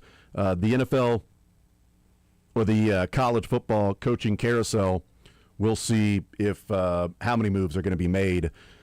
But I said this on Sunday Sound Off, Sterling, and I'll see how you feel about it. The question was, are you confident Eli, or is there a confidence that Eli will be back at Mizzou next year? Oh, this is a tough question because this is a fact or fiction. Ooh, okay. Well, maybe you weigh in, maybe you don't. But my point was, when Cignetti signs his extension and Matt Rule signs an extension, and I know that Eli was already given an extension in the offseason. It was really for the higher pool of money for his assistant coaches, and he's getting paid, top 10 money, number 11 or whatever money in college football in salary for Eli. The longer it takes to announce some sort of an extension for Eli Drinkwitz at Mizzou, the more he is interested in other jobs. And maybe interested to a level of listening to what they have to offer him. And there is nothing wrong with listening. There's nothing wrong with answering the phone. Sure. There's nothing wrong with saying, hey, it's Florida. Did I ever dream that I would be coaching at Florida or offered the Florida job? My God, probably not. Curt Cignetti, there's no way in his life he could have thought, man, Penn State's going to come after me. And when they do, I'm going to sign an extension with Indiana. And say, no thank you, Penn State. As a Pennsylvania guy that's coaching at James Madison a few years ago, now I'm going to turn down Penn State to stay at Indiana. Right? You just don't imagine that when the time is coming. Like if Wisconsin were to offer Lance Leipold and Lance is like, no, I'm going to stay here at KU. There's no way in his life coaching in Wisconsin would have thought, I'm going to turn down Wisconsin, the head coach there, to stay at KU. Like, no way, because you're not in that experience at that time. And there's no way that any part of Eli Drinkwitz's life as a coach would have said, when he's coaching in North Carolina and he's at Appalachian State, saying, I'm going to turn down Florida to stay at Missouri. When he's being recruited by Arkansas and Missouri to coach there, to go, nah, when I get to one of those schools, I'll turn down Florida. If they come calling. Well, if he was at Arkansas, 100% he's going to Florida. Absolutely.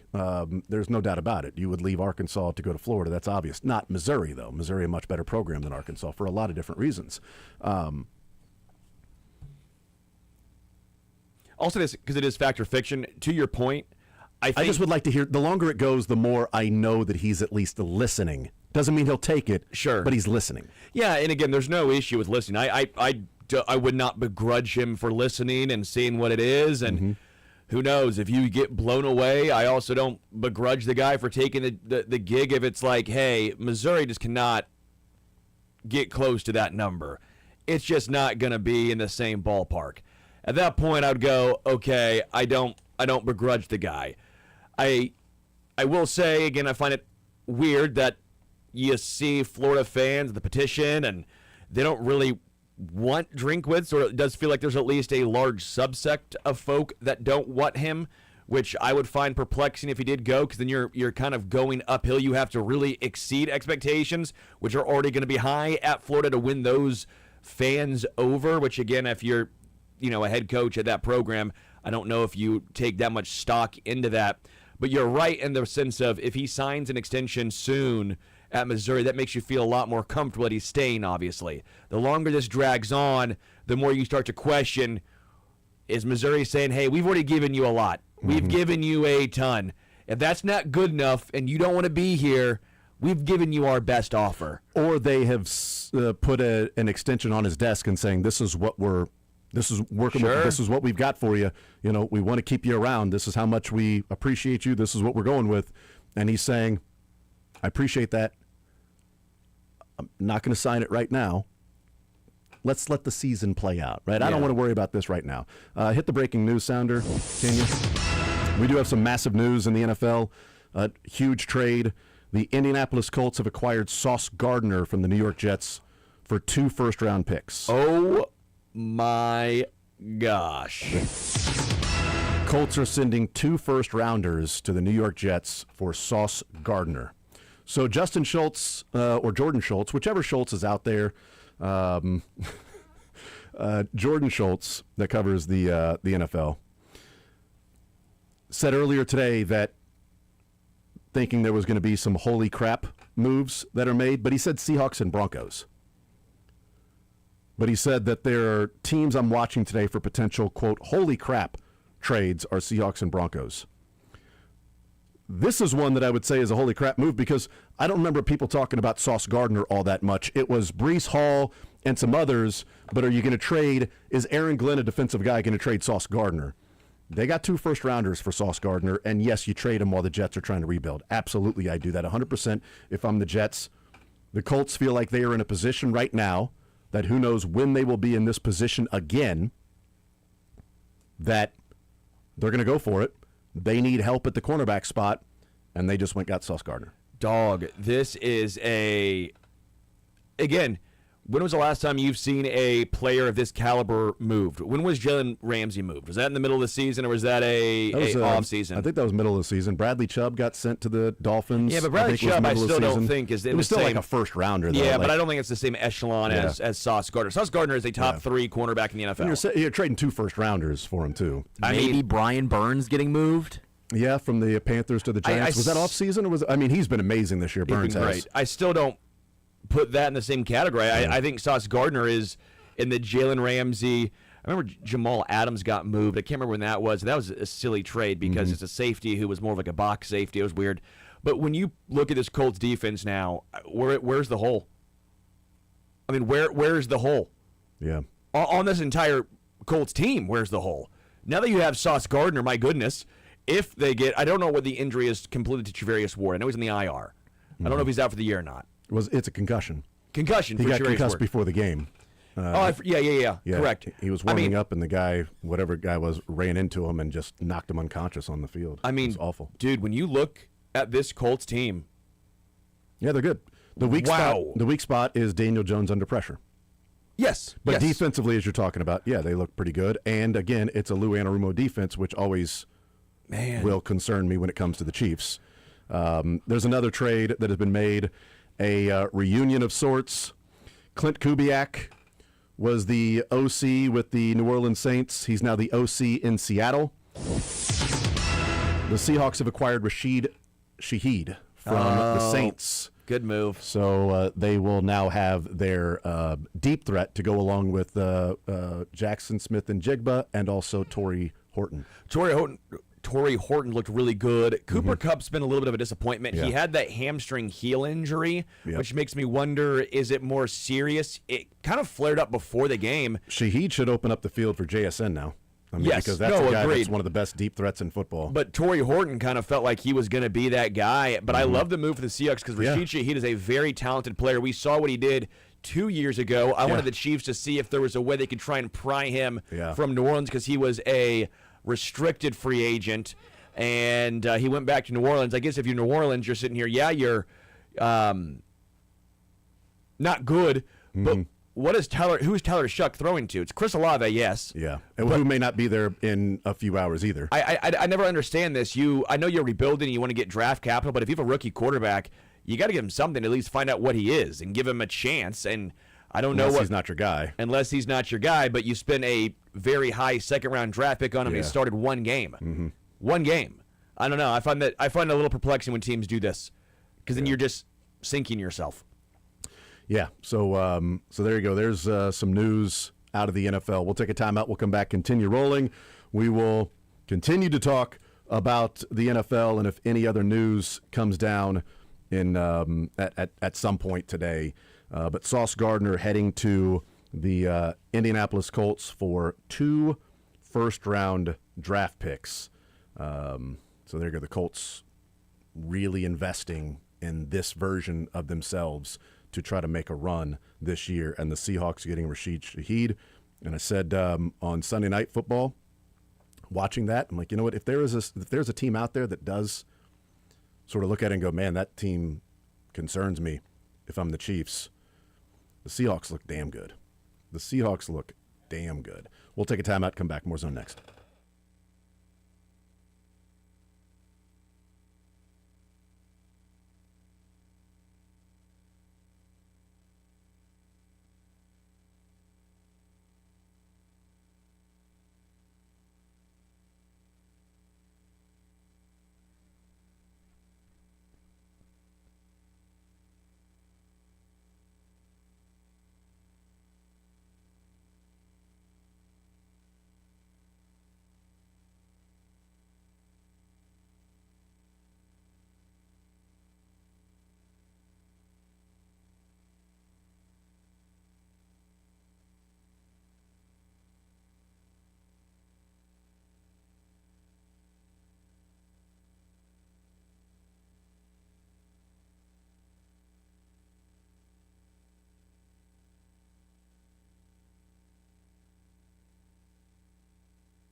All right, we continue right here on Sports Radio 810 WHB. The news of the day so far, Sauce Gardner has been traded to the Indianapolis Colts, 2 first-round picks heading to the New York Jets.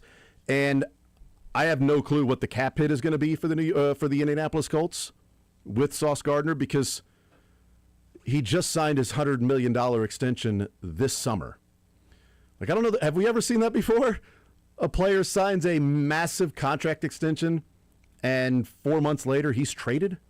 Normally it's the opposite of the deal's not getting done like Tyreek Hill. You trade him, and then you give him that massive deal. The Giants trade for Brian Burns, give him the massive deal. And that's worked out for him because Brian Burns has been pretty awesome. Like that Brian Burns on the Kansas City Chiefs, that'd be great.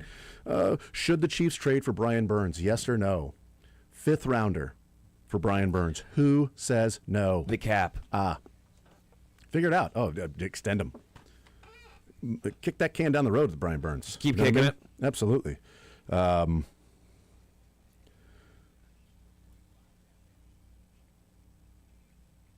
So I'm trying to see what the Ian Rappaport says. The Colts get Sauce Gardner for the next 5.5 years under a contract worth $131 million, taking out what the Jets already paid. $625,000 for the remainder of 2025, and then an average of $26 million for the next 5 years.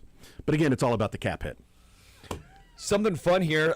Looked this up. Travis Kelce has the most receiving yards for any tight end this year at age 36. Which is what I told everybody was going to happen. And number 2 is a rookie, Tyler Warren. Tyler Warren. Yeah, I didn't realize he passed Tyler Warren.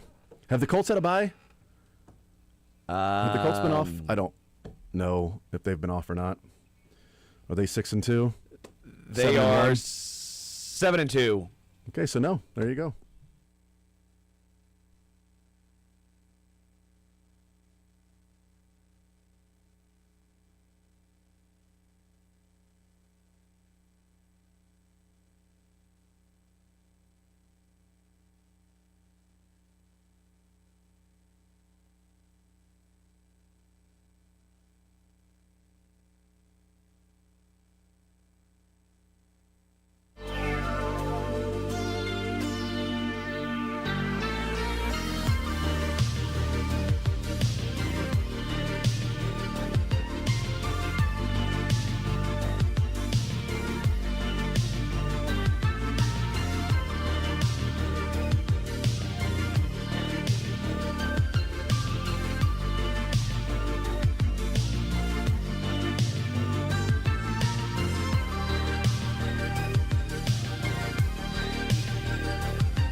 All right, we'll continue right here on Sports Radio 810 WHB. Jason Anderson with you, Sterling Holmes, Michael Darcy. So an update on the trade for the New York Jets and the Indianapolis Colts. The Indianapolis Colts have traded to acquire Sauce Gardner. They've traded 2 first-round draft picks, and A.D. Mitchell is a part of that deal. A.D. Mitchell, second-rounder in the 2024 draft. He hasn't had the career that people were hoping he would have in Indianapolis, best known for dropping the football as he was scoring the touchdown against the Rams. And now he's heading to the New York Jets. But it is 2 first-rounders and A.D. Mitchell for Sauce Gardner. Sauce just signed that $120 million extension midsummer. So the question I have now is, do we now know the going rate for Trent McDuffie? Because people have talked about signing Trent McDuffie, but if you are going to get 2 first-rounders and a player for Trent McDuffie, I don't know how you could turn that down. This is how you stay relevant and stay replenishing. The Eagles were able, and they traded. It was different because they had Jalen Hurts, and they weren't playing Carson Wentz anymore. They traded Carson Wentz for a second-rounder that can conditionalize up to a first-rounder, and it did. They then have 2 first-rounders in which they trade back. And trading back, they pick up a first-rounder the next year. And then they have 2 first-rounders and they trade back. And they pick up more picks. And that's how Howie Roseman started the ball rolling on all of these different picks that they have that they were hitting on that helped them win a Super Bowl. They didn't hit on all of them because they also took Jalen Reagor. And they had to trade a first-rounder to get A.J. Brown. So he wasn't perfect in those things. But if a team is willing to offer you 2 first-round draft picks for your stud cornerback before you pay the $100 million for him and let them then structure that contract. The Colts gave up 2 first-rounders and A.D. Mitchell without being able to structure the contract they would want. And I'm not, obviously not right now. It'd be at the end of the season. By the way, the Seahawks sent a 4th and a 5th to the Saints for Rashid Shaheed.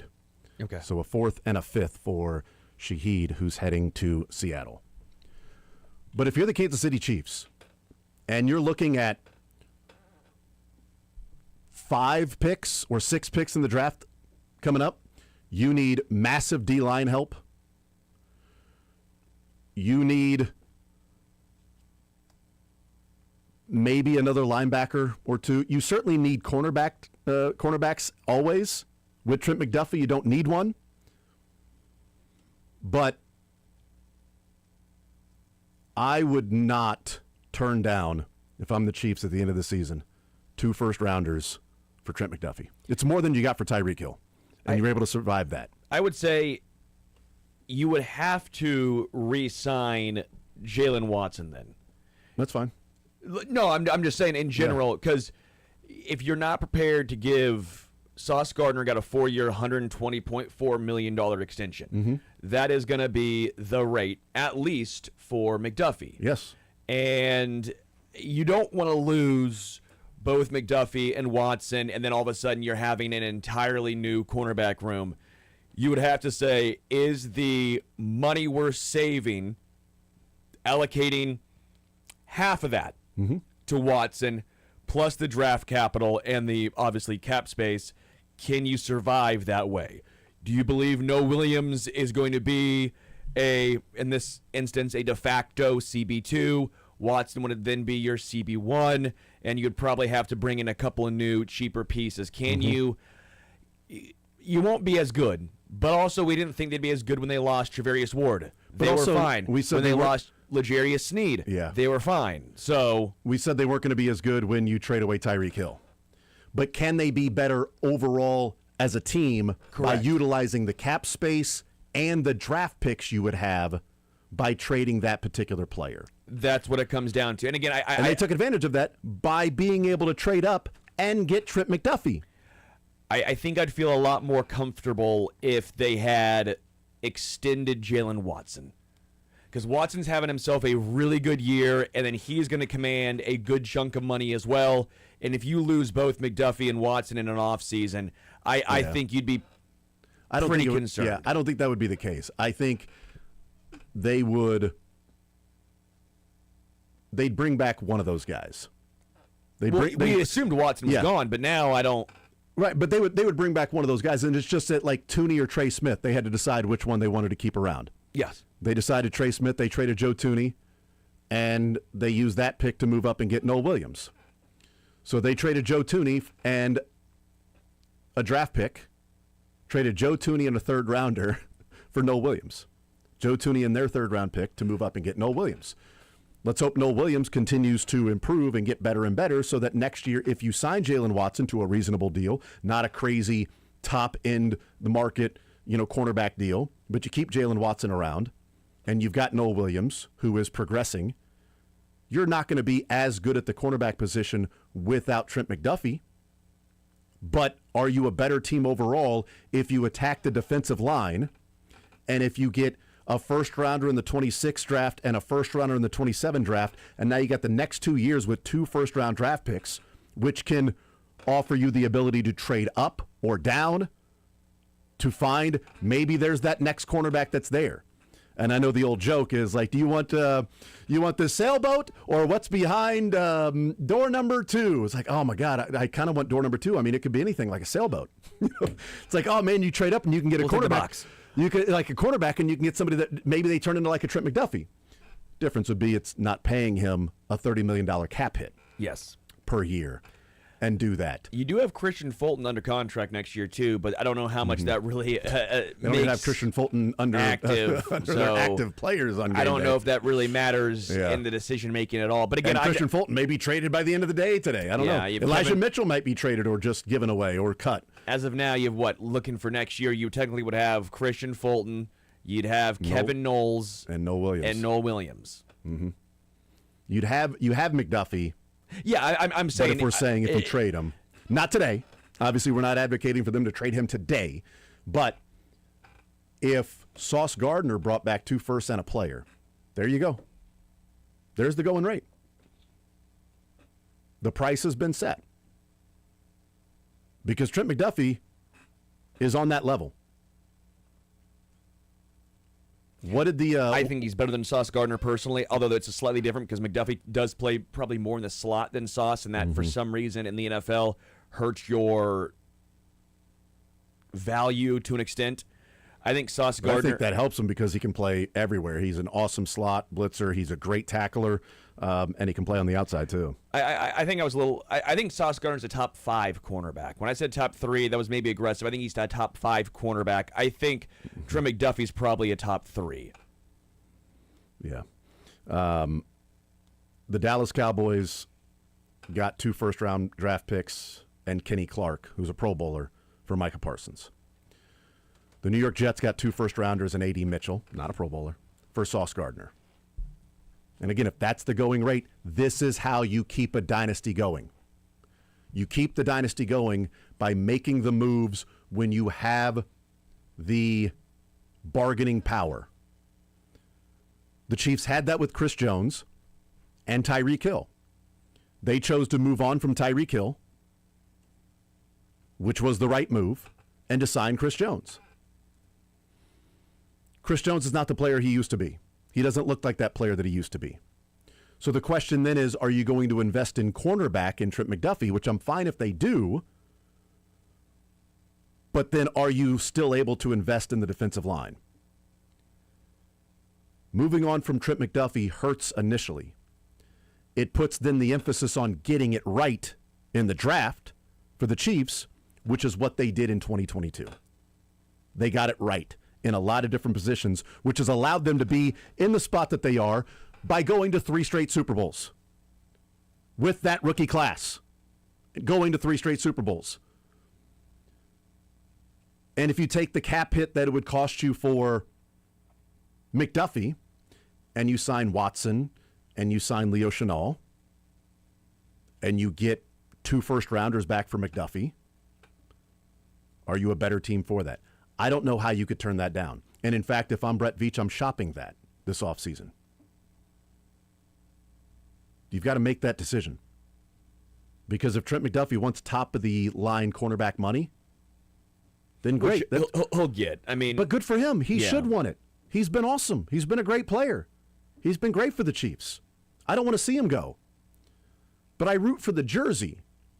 I root for the players while they're wearing the jersey, but I root for the jersey. I'll root for Trent McDuffie wherever he goes just because he seems like a really good dude. Seems like a really great dude. Great, people that have, covered the team, great to work with, all of that stuff. But it is a business. And if you want top of the line money as a cornerback, and somebody would offer you 2 first-rounders and then they pay that money for him, then great. You've got that salary cap space to use. And it's not just you're walking on him. You're not just letting him walk and you're getting a comp pick of a 3rd-rounder. Like, that's not what you're getting here. You get 2 first-rounders in the cap space. It's a little bit different. This is a massive move today because it's now 2 high-level defensive players in different positions. Premium positions. 1, a guy that gets after the quarterback, and 2, a guy that covers receivers to limit the quarterback. And they both brought back 2 first-rounders and a player. That's the rate.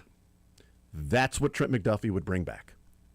And I think Brett Veach would be dumb not to make that move.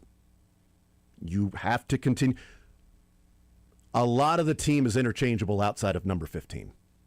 And you are going to have the turnover of the roster every 2 or 3 years.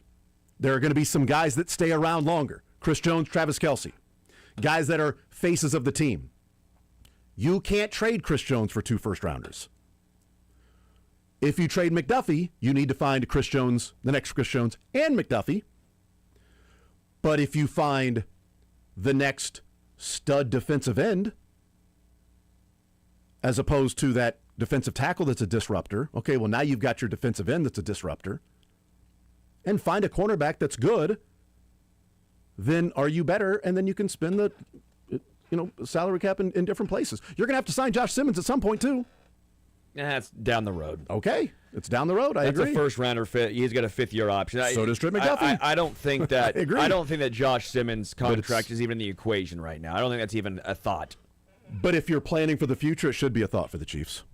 If the Chiefs are doing their job, they're planning for everybody on their team as to when that contract would come up, what's it probably going to cost, what the cap hit's going to be, and what does your team look like at that time. Sure, but you have 5 years to. I mean, I get it, but 4. You got 3 really. Yeah, 3 to pick it up or not, and you got to see if he can. I think after the 3rd year is usually when those first rounders, if they get big extensions, that's when it happens. I do wonder how much going into the 4th year. personal nature of this will come into.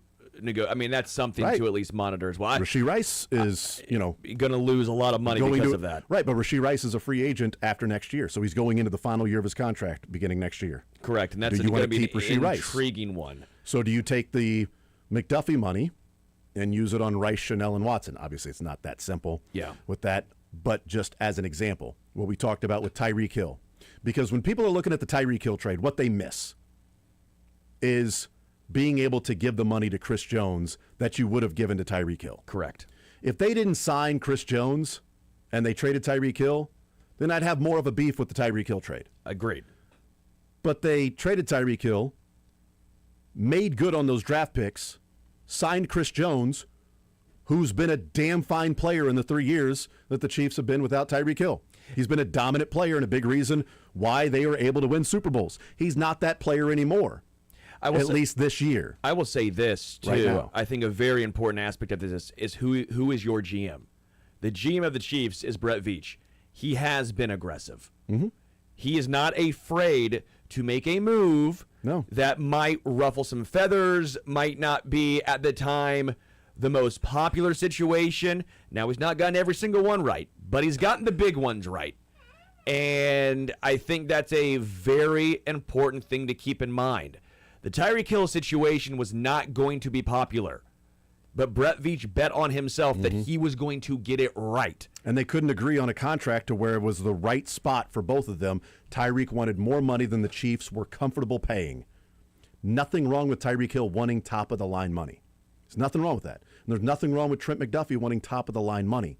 Are the Chiefs going to be comfortable this offseason paying that as opposed to another team paying that needs cornerback help, is desperate, and they are trying to win a Super Bowl like the Colts are, as opposed to the Chiefs trying to continue and maintain a dynasty. And if the Chiefs are betting on their development, they have shown that they can develop those cornerbacks and not necessarily edge rushers. So it makes sense for them to go out and shop McDuffie, get those first-round draft picks, get edge rushers, and then just say, you know what, we'll spend a second or a third rounder on a corner. And we've already seen it with L'Jarius Sneed and kind of Noah Williams this year. They can go out and find corners. Yeah, Jalen Watson was a seventh-round draft pick, and he's turned into a pretty darn good player. I will also point this out, too, by the way, because I always go to this. I will never understand the almost hate at times Javarius Ward received in Kansas City. I'm with you. I thought it was always ridiculous. I think I would have liked him to re-sign him. I thought even for the contract he signed in San Fran to go, I would 1,000% re-sign him. Yeah. And then again, PFF. And then they drafted Trent McDuffie that year. It didn't matter. PFF is what it is. Take your grain of salt.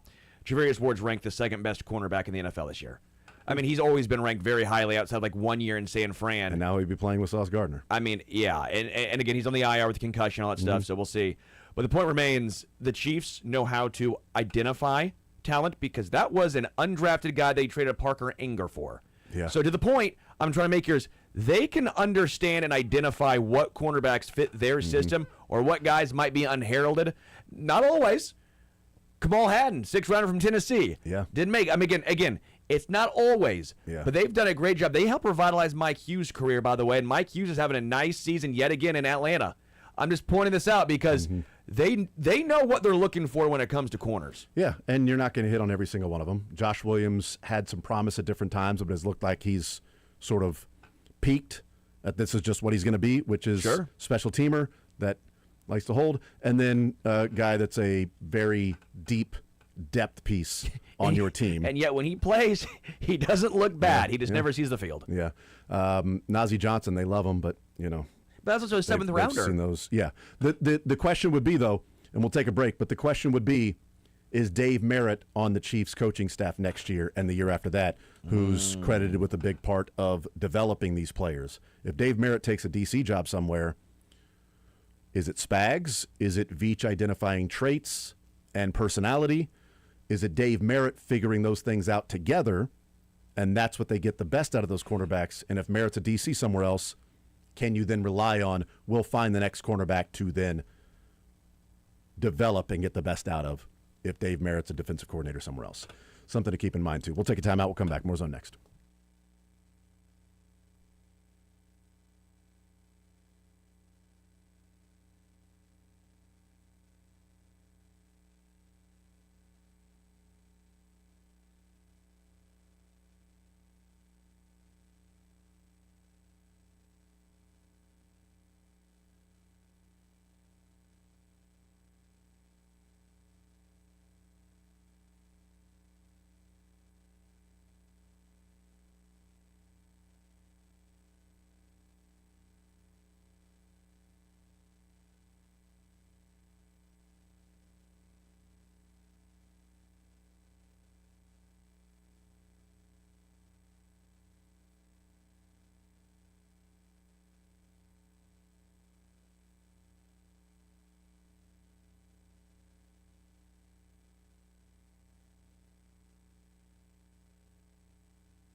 We'll talk with Todd Lebo coming up in the 1 o'clock hour. Play some Fact or Fiction about an hour from now. Tech says Ward was a badass here. You and I agree with that. It's we like what Charvarius Ward did with the Kansas City Chiefs. Tech says, what about Jawan Taylor? How much does he count against the cap at year's end? Only asking as we need a little help on the offensive line, too. They will save roughly $20 million in the cap by moving on from Jawan Taylor, and that's what you have Jalen Moore for, honestly, is it should fit like a puzzle piece where Jawan moves on, you add $20 million back to the salary cap, Jalen Moore moves to right tackle. Josh Simmons continues to be your left tackle. Yeah, and Jalen Moore's contract is what, 15-ish? Or was it 18 next year? I forget what it was. It's I'll look it up what it is, but yeah. My connection just went out. So. Oh, did it? Okay. Well, there you go. Stuff was unresponsive. Why wasn't it responding? Oh, there we go. Why do you think it wasn't responding to you? now Why is it it's ignoring you? Why is it ignoring you? That's what I want to know. Jalen Moore's cap hit next year is 18.7. Yeah, it was 18. So yeah. They will save $20 million against the cap for Jawan Taylor. Jawan Taylor's cap hit this year was 27. Next year, Jalen Moore's is going to be 18.7. So it's about $9 million less than Jawan Taylor. So. And Josh Simmons is getting a first-round contract, but he's also on a rookie contract in the second year of that. So, yeah, you'll save money with Jawan Taylor. Do they need help at offensive line? Certainly, yeah, you can always use help at offensive line, but the plan should be about that. They have one of the best and most expensive offensive lines in all of football. Mm-hmm. So you can't, you really can't spend much more capital there. I mean, between Creed Humphrey, highest-paid center, Trey Smith, highest-paid guard, there's not a lot of you're lucky that Kingsley and Josh are on rookie contracts because having the highest paid center, highest paid guard, and a fairly highly paid right tackle, either with Jawan and then going to be Jalen Moore, there's not a lot of room for. But that's how you do it, is continuing to replenish with rookie contracts. Correct. Especially in premium positions. You don't pay non-premium positions. It's just the Chiefs have been doing that. They paid a guard. They paid a linebacker. They paid a center. Well, you can. It's the same thing with the draft. You say don't draft those guys. Draft and get the deals with the left tackle and cornerbacks. But if you hit, it doesn't matter. The Lions have hit, and so I don't think that the Lions cared that they spent those draft picks on a tight end, a linebacker, running back, and a safety. When all four hit, that was the Kansas City draft. Yeah, it didn't matter because they all four hit. Yeah, and that Kansas City draft with. In 2022, if that's what you're talking about. Yeah, it was Branch, Laporta, Gibbs, and Jack Campbell. Right, and the Chiefs got more premium positions in cornerback and defensive end in the first round. They got wide receiver. They got wide receivers. It's more of a premium position, but they got wide. They drafted a wide receiver. Whether they got one or not, they drafted one. Okay, that guy scored a touchdown in the Super Bowl. You watch your mouth, Sterling. All right, what? That guy is out there making catches in traffic over the middle with Mac Jones delivering the football to him in San Francisco. He's their returner. That guy's returning punts. Yeah, no, he's the punt returner, all over the place there in San Francisco. Tech says a desperate move by the Colts. Probably not the same in the offseason for 22, but could still get a bounty of picks. That's a good call. I mean, midseason, a desperate pick by, a desperate move by the Colts. But I will say it's two different players now that are viewed at the higher level of a premium spot. Defensive end and cornerback are the two premium positions in the NFL on defense. Micah Parsons got you 2 first-rounders and a Pro Bowl defensive tackle in Kenny Clark, who had a nice game last night. Yeah. Sauce Gardner got you 2 first-rounders and a throw-in wide receiver that the Colts were wanting to get rid of anyway. Was he a late first? He's like 58, I think. So second rounder. He was a second rounder, and not this past year's, but 24. The Xavier Worthy draft, because they were teammates. Yep. Yeah. I'm surprised he went that late. I thought he was higher than that. Well, there was thoughts that he was going to be like late first rounder. Yeah, like even the Chiefs are going to take A.D. Mitchell or early second rounder, and then he kept sliding and sliding and sliding. And he ends up with the Colts, and I'm like, that's a good value pick for the Colts. Has not been that. There's been a great lesson. If you are a wide receiver who was highly touted coming out of college and had done nothing in your career, and you drop the ball before you score a touchdown. Oh yeah.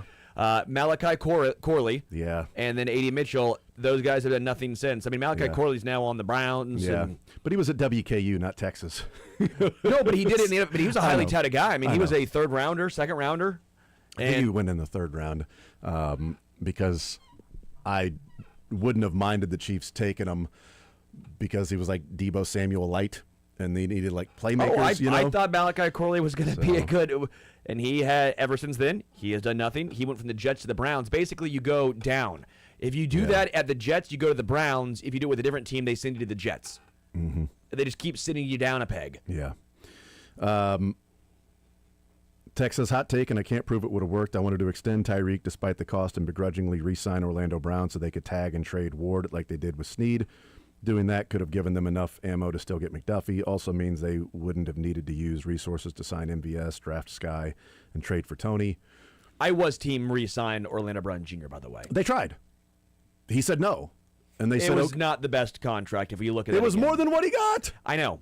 I'm talking He's the about dumbass, not the Chiefs. The guarantees. It was a lot Right. of funny money. Yeah, but that was to Tyreek. Tyreek was pissed Both. about the funny money. Both were. The contract offered to Orlando Brown that he turned down from the Chiefs is better than what he got from the Bengals. So that makes him dumb. The Chiefs read the market correctly. Sure.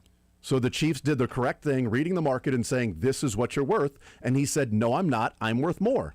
And they said, well, while you look for more, we aren't going to sit around and wait. We're going to look for somebody with that money. Juwan Taylor. It was Juwan Taylor. Right, wrong, or indifferent, it was Juwan Taylor. But does Juwan Taylor sign somewhere else and then Orlando Brown, gets more money than what, the Chiefs were offering, and then you don't have that, right tackle or left tackle? It was we talk about the process. I didn't mind the process because in the AFC West, you've got, at the time, Bosa and Khalil Mack, or Bosa and Max Crosby, and who was it with the Broncos? With Chandler Jones with the Oh, Broncos? yeah, it was Chandler Jones. No, Chandler Jones went to the Von Miller. Raiders. But you had Vaughn was still Chandler there. Jones was the Cowboy. Randy Gregory? Randy Gregory, Yeah, yes. good call. Yeah, not Chandler Darcy. Jones. The Broncos was the Cowboy, Randy Gregory. You got guys that line up on the left side of the defense that go up against the right tackle. So I understood the process there. Orlando Brown made his choice. That was a mistake by him. I will say this too, by the way, just full transparency. It goes to show you don't have to be perfect. Because the Chiefs have gone to 3 straight Super Bowls since the decision and won 2. Yeah. It shows you don't have to be perfect. You don't have to make the absolute, 100th percentile outcome Right. of a move, but you have to be right more than wrong. You have to have some, again, Andy Reid and Spags and Patrick Mahomes and Kelsey and Chris Jones. You have to have some things that work. You have to have McDuffie. You have to have Karlaftis pan out. But they don't have McDuffie if they don't trade Tyreek Hill. No, agreed. But Because they needed the pick and extra picks to move up and get McDuffie. So they're sitting there at, 30? When they get Karlaftis with their pick? So they don't have McDuffie. Would they have traded Karlaftis? Because now you're paying Tyreek. Okay, so you're paying Tyreek and you're paying Chris Jones. So can you pay those guys and then use extra draft pick resources to move up and get a cornerback in Trent McDuffie at that spot? No, you can't. So you get Karlaftis at 30. You don't have McDuffie. You then wouldn't draft Sky Moore because you wouldn't have the draft pick for Tyreek Hill. yeah, You have all of those picks because you threw numbers at it. So is Chanel at that point? Is Brian Cook at that point? Is Jalen Watson in the 7th round? Is Isaiah Pacheco? Is the draft completely different? And we're talking about something else, and we're discussing the Chiefs' offense and maybe not winning a Super Bowl because the last couple of years, they've had to figure out defensively, would Tyreek Hill have made a difference? Maybe. Not if they can't protect Patrick Mahomes, apparently. Yeah. Tyreek Hill makes a difference, but he didn't help the Dolphins win the Super Bowl. I know different quarterbacks and all of that stuff, but just saying, he put up crazy numbers. The Chiefs needed a more balanced team with how defenses were then playing them and attacking them, of saying nothing over the top, everything underneath, and we're going to make you drive 10, 11, 12 plays. And are you going to do that without having a negative play or a penalty along the way?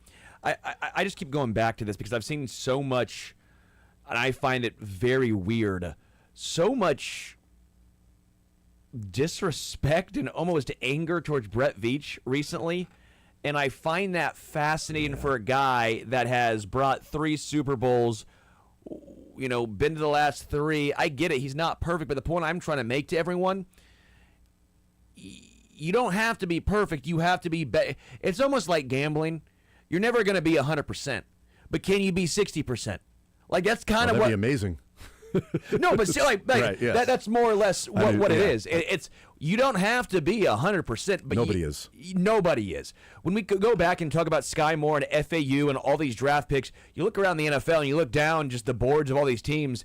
You look at a lot higher draft picks that miss, and they don't have the ones behind them that they got right. It's you're throwing darts and you're not just even hitting a single 17 when you're going for a triple 20. You're out here missing the board entirely and you're breaking someone's TV. Like, that's what some of these drafts have been for other teams. So I want folks to take a step back, realize where the Chiefs are at, understand it's not perfect. Yes, I don't disagree that the defensive line in particular has not been handled the way that I would have, or I think correctly, or all that stuff. But when you look at what he has done overall, I think that this Chiefs team is in a much better spot with Brett Veach than almost any other GM in the NFL. And I just want people to almost see the bigger picture here and understand that he is not going to be perfect. There are going to be bad drafts and bad picks and maybe some decisions we disagree with. But that's why I go back to understanding and saying it yet again. He made the wrong decision by trading back for Derek Nottie. But what he didn't do was say, we're going to stand pat. He at least brought back Mike Pennell. Not a big move, I get it. But he at least recognized his mistake and said, I was wrong.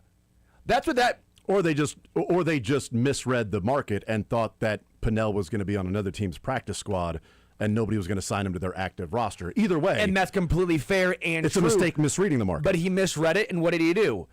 It was a sunk cost and said, we were wrong originally, but at this moment, does Pennell make more sense over Derek Nottie? The answer is yes, so they went and brought him back. I can at least appreciate that aspect of just it. an odd. It was just the whole thing was The odd. whole thing was weird. To exchange draft picks in 27, a 6th and a 7th to bring back Nottie and then cut Pennell. But it was still... For all the fans that are so critical of Brett Veach, he went out last year during the season and traded for Josh Uche. And if he's on this defensive line this year, maybe we're evaluating it differently. Well, also, but I still also want to know, you trade for Uche, but he doesn't play. Whose fault is that? Well, then whose fault is it not knowing that Spags didn't want the guy? That's what it comes down to. So there's a disconnect there because they also, I like the process of what they've done this year, but you're paying Christian Fulton and Elijah Mitchell to not play every week. And you're not paying them cheap amount of money. Like Christian Fulton's getting $10 million this year and Elijah Mitchell's getting $3 million. That's $13 million that you're paying those guys to not play. I like the process of Christian Fulton before they had Noel Williams. I don't know what's going on there. Elijah Mitchell, I didn't think would take the role of Isaiah Pacheco. I also didn't think he would be inactive and then elevate Clyde Edwards-Helaire. Like, there's no reason to have Clyde Edwards-Helaire out there on the field. There's no reason for Clyde Edwards-Helaire to carry the ball at all. I don't need Clyde Edwards-Helaire ever carrying the football. What's the point of him ever touching the ball? Second carry was pretty nice. Cool. 7 yards. He got exactly what was blocked for him. That's pretty good tackle. No, he ran right behind where the hole was and then fell forward. Good for him. Good for Clyde. He got what a few of us could have got. He got what a high school running back may have been able to get. No, they're not getting 7 yards there, Jason. Sure, just run behind the line that's blocking and then fall forward with the line. All right, he got 1 more yard than a high school running back would have got. Sorry. There's no reason to ever give him the football. And I don't know what's going on with Elijah Mitchell. But I'm not sure he'll be on the Chiefs very much longer. Because you keep making him inactive on game day, and you elevate Clyde Edwards-Helaire, and now a Twitter account that is his wife's, allegedly, You make sure. is not happy about him not playing. She erased a tweet that said they were screwing over and disrespecting him. She deleted that tweet, but she has tweeted in replies to she joined Twitter November of 2025. That's what I'm saying. It might not be. It might be a fake account. It's an odd person to create a fake account and then go and just defend Elijah Mitchell. I would agree. But I'm there's not some sure. weird people out there. And also, if it was a fake account, why would you erase the one that says screwing over and disrespecting? Fake account, leave it up there. I'm not going to erase a tweet that I put up there as a fake account. I'm a fake account because I'm here to, make waves, let's see what happens. A darn Schefter. Josh Allen's been traded for 17 first-round picks. Oh, my God. But it's a darn Schefter, not Adam. It's Lan Rappaport, not Ian Rappaport. But she says, after somebody quote tweeted and said, Elijah Mitchell's wife has started an X account just to bash Reed's decision to bench her husband. If CEH actually plays, I'm going to gouge my eyes out. This was before the game. She deleted that tweet and then replied, allegedly her, not bashing anyone, just defending my husband, stating the facts, which is he's healthy and has been ready to roll since week 1. Have a great day. Another person quote tweets Tracy Wolfson's Elijah Mitchell, being inactive and saying, Elijah Mitchell must be bleeping terrible. And she replies, nope, he's actually pretty darn good. What about you? Put Elijah Mitchell on a milk carton, please. Somebody tweeted, and she replied, he's here, healthy, ready to roll, and has been all season. And then another person tweets out, why is Clyde active over Elijah Mitchell? She replies, don't we all want to know? And then somebody said something about, boy, I bet Andy Reid really loves the unprofessionalism or really values professionalism, a player's wife stirring up. And then she says, excuse me, my husband's been nothing but professional these past 9 weeks. What was just done to him is mind-blowing. No pot is being stirred, just making sure everyone knows that he is completely healthy and ready. Have a good one. So there you go. Allegedly, his wife. The only tweets have been about defending Elijah Mitchell. Hasn't tweeted since before the game yesterday when the inactives came out. Who knows? If he's not good enough to play over Clyde Edwards-Helaire, trade him. Oh, I don't think you're getting anything, though. Well, you might include him in a trade like A.D. Mitchell. It's Elijah Mitchell for Micah Parsons and Myles Garrett, both of them. Who says no? Elijah Mitchell in a first for Quinnen Williams. And Myles Garrett. It's a three. You got to figure it out somehow. You got to. It's that 3-team trade. You know what I mean? Just figure that out.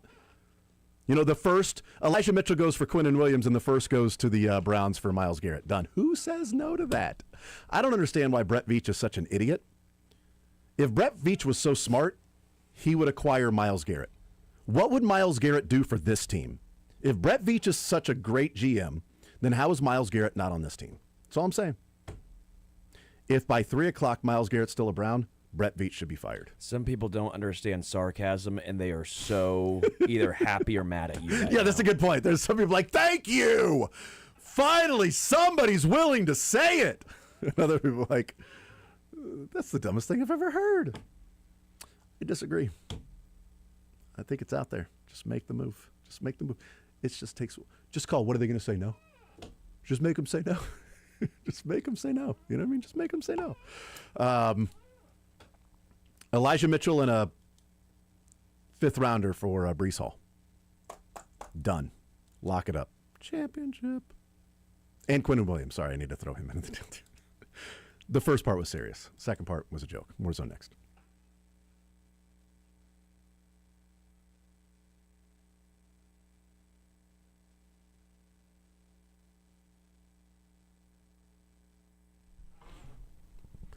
You know what? There are dreams that come true from time to time. More zone. There are dreams that happen. And when somebody tells... What? Well, hold on. When somebody tells me there's no breaks, that's my dream. You're crushing my dream, Michael.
Michael, that was a tease there because you're like, hey, the commercials aren't firing. Just go. I'm like, you're telling me that just open up the mics and just talk for 4 hours without having to take a break? Dream. And then he had a chance to let me fly. Instead, he chose to crush me like a dove. You're a peacock. Gotta let you fly. Yeah, he held me in his hand and an opportunity to spread my wings, and instead he crushed me like a dove. And it was like, go, talk, commercials aren't playing. And then right as I start to talk, boom, commercials start playing. I like it, wow. Darcy. I liked it. I like that. Talk about a bait and switch. Tease him. He's a master at that. It's ridiculous. Switching it up like that, it's... At baiting. It's disappointing is what it is, Michael. That's the thing. Typically, I'd be mad, but I'm not mad. I'm disappointed. So That's almost worse. Oh, it's worse. I'd rather you be mad than disappointed. No, I'm not mad, though. Will you be disappointed if the Chiefs don't make a move? No, I'll be mad, which is not as bad. That's just an emotional reaction. I'll be disappointed. It's emotional reaction. I'll be slightly disappointed. If they don't make a move for a defensive lineman, if Tavondre Sweat or Calais Campbell are not a Chief, I will be Obviously disappointed. it's going to be dependent on what it takes. Like if Calais Campbell goes for a second rounder, okay, understandable. Well, I mean, I know that's extreme, but I'm saying we'll look at whatever the cost is and be like, why wouldn't the Chiefs I would have say a done that? third for Tavondre Sweat, and I'd probably say a sixth-ish for Calais Campbell. But you also have to take into account, one, They don't have a sixth. that's a good point, and also where's the Chiefs' pick going to be compared to maybe a team that is trading for him too?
whatever the more is for Quinnen Williams for the Dallas Cowboys. So Logan Wilson the Cowboys- and Quinnen Williams.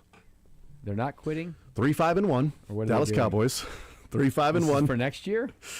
No, they're giving up first rounders. I mean, I don't know.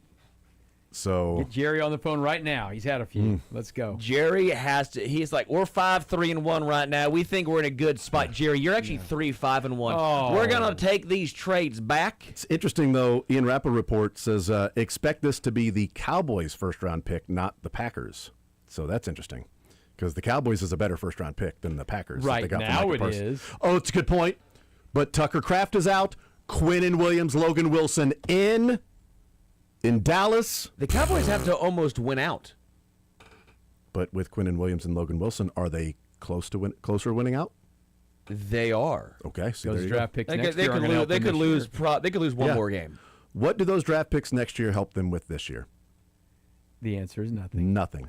They are behind Minnesota, It was a first round. What Carolina. did you say? First round, second round, So they gave up a first round and more. and more. Just first and more. So first and more. What did they give up for Logan Wilson? And so the Jets are going to have much. 7 first rounders next year. They have their own plus 3 more or 2 more, Yeah. and then they'll have 2 in 27. So yeah, I mean that's how you rebuild, man. If you're gonna, you got an opportunity there to move on from Sauce, move on from Quinnen Williams. Yeah, those guys are phenomenal players, but you got a lot of pieces that you need to put Right together. now, this instant, Brees Hall is still a Jet. He is still a Jet right now. 2 hours away, he may not be a Jet. If you're gonna suck, be the best at sucking. Well, that's yeah. I mean, be good and do it quickly. You know, like if you're the Royals, if you're going to lose fast. Come on, Get it now. over with. Come on, now. Pause. I felt like I shouldn't. we've have got- said that. These we've got Jets stuff are to say. the Jets. Are they going to keep their coach too? I mean, he's only had 1 year, but I mean, they've won a game. Well, the thing is, though, I guess now he's just got. I mean, listen, it's not you. We've traded all the players away. yeah, but when you get a defensive-minded guy like Aaron Glenn, you can trade away the defensive players, and he can Perfect. put everybody in place, like he did with Sauce and Quinnen and the other guys on this team that he was able to have in place and be really good defensively with those guys out on the field. Now he can take lesser players Get him better. and get them better. That's right. Logan Wilson was a 7th-round pick. So the Cowboys traded a 7th-rounder for Logan Wilson, a 1st-rounder for Quinnen Williams. It's been a very busy day today. Sauce Gardner went for 2 first-rounders to the Indianapolis Colts and A.D. Mitchell. Rashid Shaheed went from the Saints to the Seahawks for a 4th and a 5th-rounder. Trying to think of what else would have been. Jacoby Myers went to the Jacksonville Jaguars for a 4th and a 6th.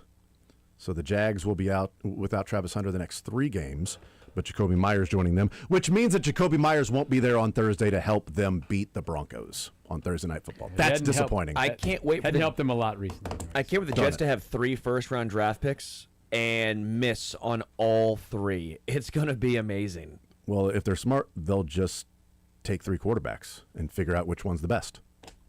Just do that. That seems smart. Seems smart. And somehow they draft Josh Rosen and 3 times. That's right.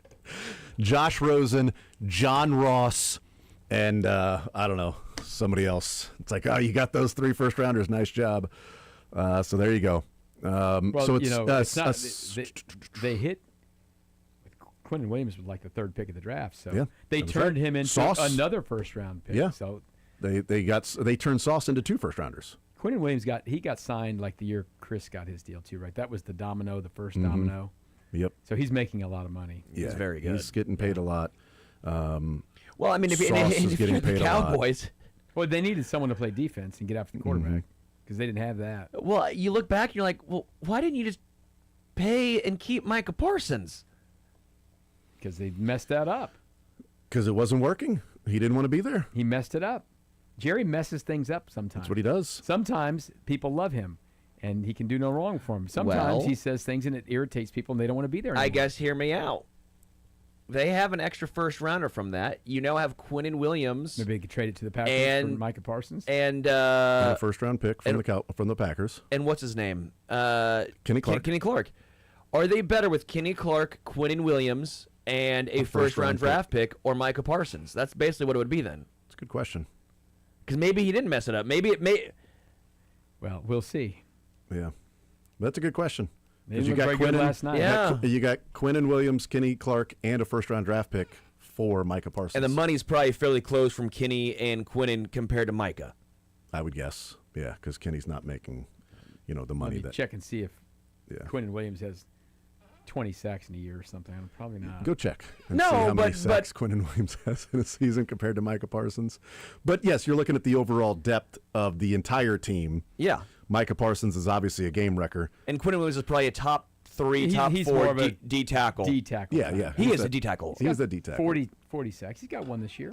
So he's got one this year. 6, he's as high as 12. I mean, he's been a 3-time Pro Bowler 3 He straight got years. to 12 before the contract. That's how that works. No, he's a good player. He's a top 3 D tackle in the NFL. and by the probably. way- top 5. I mean, we'll see. We'll see what happens in the offseason. But I Did tweeted Jerry get it right? Listen, here's the deal. Ooh. The Cowboys and Jets are not good, and they get a lot of attention because of who they are and where they are, and they mess these things up all the time. But so it's fun. Yep. There's certainly they're moving pieces around, but it could just be deck chairs on the Titanic for the Cowboys right just now. in, the Jets are actually changing their name. They sold the New York Jets, and they're now the New Jersey Jets. Oh, good for them. They sold their name. Giants are happy. Breaking news. They still Giants have are to probably play. happy They about still that. play in the same place, but breaking As- news, they're now the New Jersey Jets because it There you go. sounds so much better, and you play in Jersey. So it'd be the New Jersey Giants then too. Yeah, but that doesn't sound as good. Doesn't sound okay. All right. But doesn't the Jersey Only- Jets sound so much better than the New York Jets? Nobody wants to be the New Jersey Jets. Nobody wants to be them, but they play there. So I don't know. It's whatever. I will stay on this hill. I will stand proud on the for hill you. You're that the they are one. the Jersey Jets. Good. I don't know if this is going to be a fact or fiction, but I don't care if it's going to be a fact or fiction or not. But Todd, I tweeted out that if the going rate is 2 first-rounders for Sauce Gardner, then when the season is over, I mean, I'm trading 2 first-rounders or trading Trent McDuffie if somebody's offering me 2 first-rounders for Trent McDuffie. Like you can't walk away from that deal if you're the Kansas City Chiefs. Are you moving McDuffie for 2 first-rounders if it's offered? Yeah, for 2 first I mean, rounders. Jesus. Now the value is a little less because it's later. Mm-hmm. It would only get it's not a year and a half of a player. It's just a Yeah. year, so But they would But- get, wow. but they would get to sign him to their terms they could do their term. because the Colts don't have There's been Sauce nothing on their happening terms. with Trent McDuffie on that front Yeah. right now, and I don't know if they're going to do anything now at this I time. doubt it. you He know. wants to be here, but But he also he wants also and wants to- deserves top money. yeah, So and that's big money at that position. yeah, and if you get 2 first-rounders and the cap space of what you would be using on Trent McDuffie, I think look, I like Trent McDuffie, but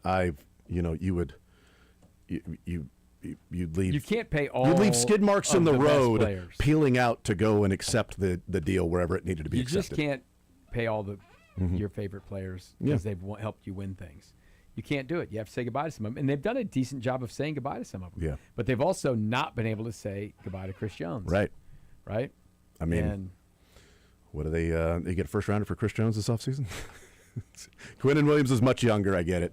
So not a there's lot difference younger. He's there. like 3 years younger. Is he only 3 years Yeah, younger? he was drafted in 19. I think Chris was 16. Chris is But 31. He'll be think about- 32 next year. think about- 27. Quinn Williams is 27, about to turn 28 in December. Yeah, so so think about he's, what Chris was like 3 years ago. 3.5 years. Yeah, 3 Yeah. years. 3 years ago, you really liked what you got out of Chris Jones. Yeah.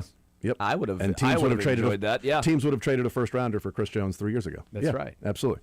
You're not going to get that now for No. Chris Hey, looking Jones. back in time, right or wrong, whatever, they I'm did fine get with it. another Super Bowl. Yeah. With signing Chris Jones. Right. I mean, they trade Tyreek Hill and keep Chris Jones around, and they've gone to 3 straight Super Bowls. He had with 15 that and a move. half sacks 3 years ago. So, yeah, I think in like that? 2022, or unless we go 23. 23 at 10 and a half. So, either way, he was first team All-Pro.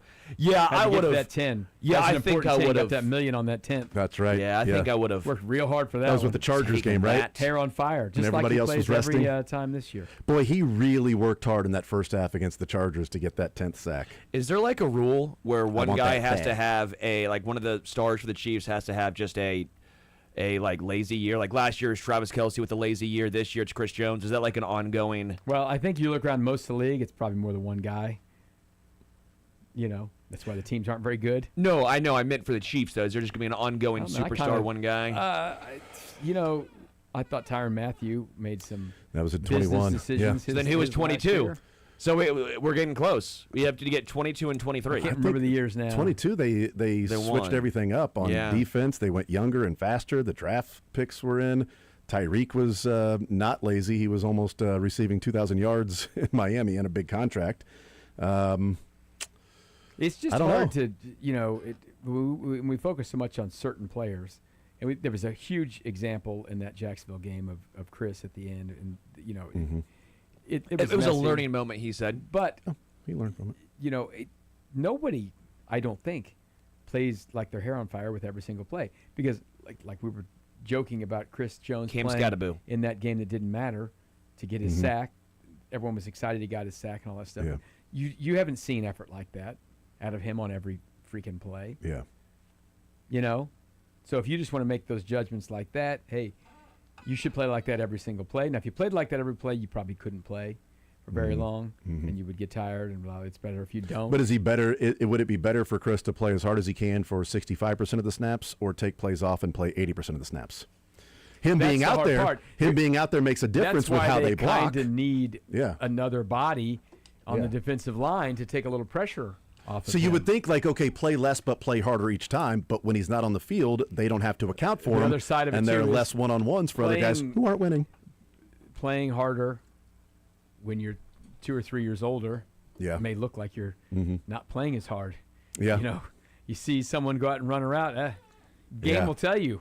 Yeah, typically, well, the game's telling Chris Jones right now that he's not the swinging player at that he this was. fastball. Yeah. Well, it's already hit the mitt. But I'm swinging like I used to swing. Yeah.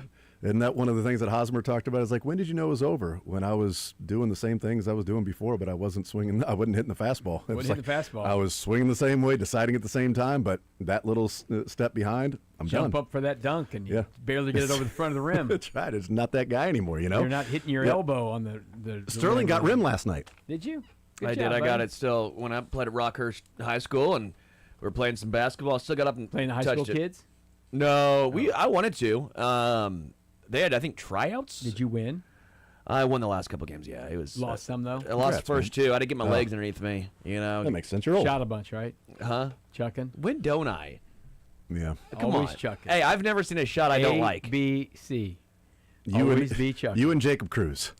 I am the Jacob Cruz. I am. If, Of the Y? The Jacob Cruz if and the I'm local not J. gonna launch, They went Sterling this year in the pickup games to get shoot about 12 a game. 12 a game. I think that's the number I'm You're going Abdi for. Bashir of the J. Yeah, that is me. Put me on Monmouth or Greenlee or any of those colleges. Yes. I would thrive. Yeah, Yes. I know we're going to break and play fact or fiction, but Fact. talking about basketball, I was basketball started last night, Yep. right? Yep. And we had Fact, it Kansas did. on the air here. Missouri got a win. Yep. So They both covered, by the way. I'm watching Oklahoma a little bit. They played St. Francis, put the beat down on St. Francis. As they should. And I'd known Yeah. this, but I kind of forgot this. Nigel Pack is a Sooner. That same Nigel Pack. Wait, how's who he played not for retired? K-State. He signed a contract extension. He played for K-State for 2 years. Miami played- for 2 or 3. 3 years at Miami. He's in his 6th year. He's 24 years old. Wow. He made his college debut for Bruce Weber at K-State in November of 2020 before before Tom Brady won a Super Bowl for the Bucks. Just put whatever you want, That's fill the blank in. Unbelievable. On Lincoln Riley still had a whole another year to go at Oklahoma football. Nigel Pack was playing for K-State, and he's wild. He's out there. He scored 14 points last night for Oklahoma. He's a veteran. He's savvy. He's Yes. Sterling at the high school gym. He's The, crafty. All right, so the compensation is in for Quinnen Williams. The New York Jets give up Quinnen Williams. The Dallas Cowboys send a first-rounder, a second-rounder, and Maisie Smith to the Jets. Second round. And did it say which? It just says first-rounder We don't know next if that's year. Packers or- Yep, second-rounder, first. Oh, it says Cowboys.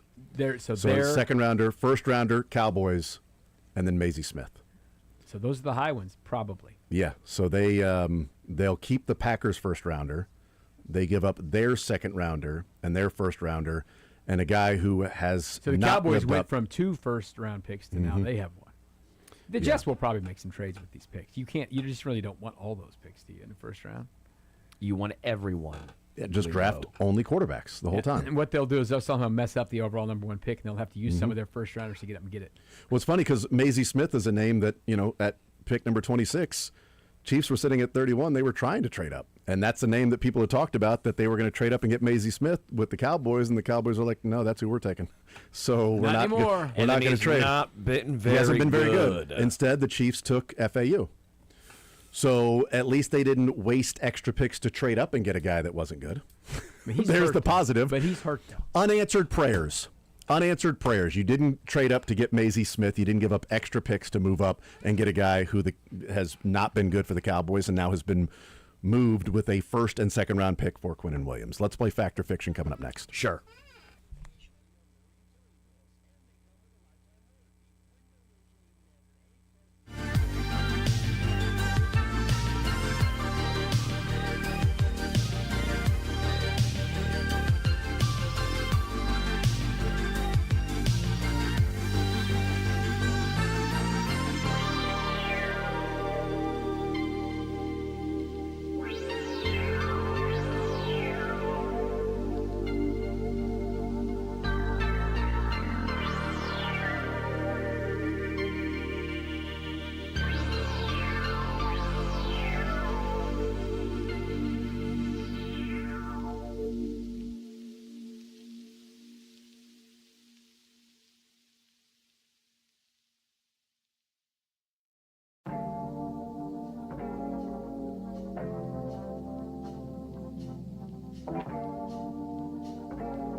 ago.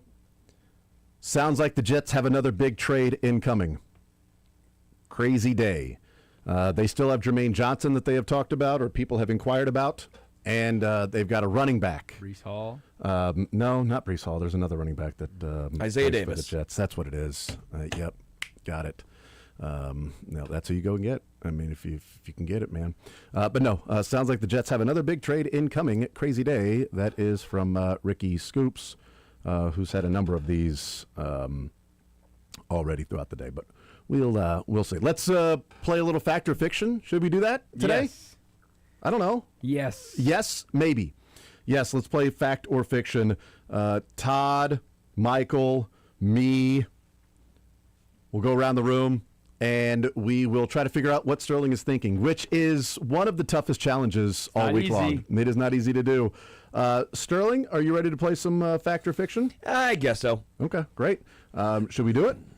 Let's start with Todd, because he was in Buffalo on Sunday, so let's start with do Todd. it. Fact. That is fact. Lebo. That's him. Kansas basketball will exceed expectations this year. Whose expectations? Yeah, I know. What are the Great oof. question. This is very broad. Well, they were number 19 or something in the AP. Is that right? Then I'm going to use that for my expectation, and I'll say fact. You are a Kansas football fan. Are No, you a I am Kansas not. basketball You Don't fan? said you it on the radio. dare. You said it on the That radio. was taken so far out of context. Whatever. You said what you said, buddy. Yeah. Exceeding expectations. I mean, again, whose expectations? That's the point you're trying to figure out. I've It's got me. very Mine. weird I stated mine, expectations. so Just based on the fact they're 19, I'll say they're going to exceed expectations. Fact. It is a fact. They're going to exceed expectations. They look really darn good. I think Darren Peterson is even better than I thought. I think Trey White's going to be a really nice addition. I think Flory Badunga needs to be a little more aggressive, and I want to see what he does against a better team versus Green Bay, obviously. Well, if Green you've got Bay's YouTube, if you got YouTube TV, you may not be able to see that on Friday. But I think Kansas basketball is going to be pretty salty. I think last year they were overhyped. This year, I think they're actually underhyped. All right. We'll see listen to if the that's game on case. Sports Radio 8. You can absolutely do that. But he said see. B. He said, I want to see what he looks like against a better I want to team. Use your imagination. Yeah, I North Carolina. I close my eyes. Here, Brian, okay, and Greg It's give you the theater of the mind. Rock, chalk it up, You baby. can do that. Absolutely. Right?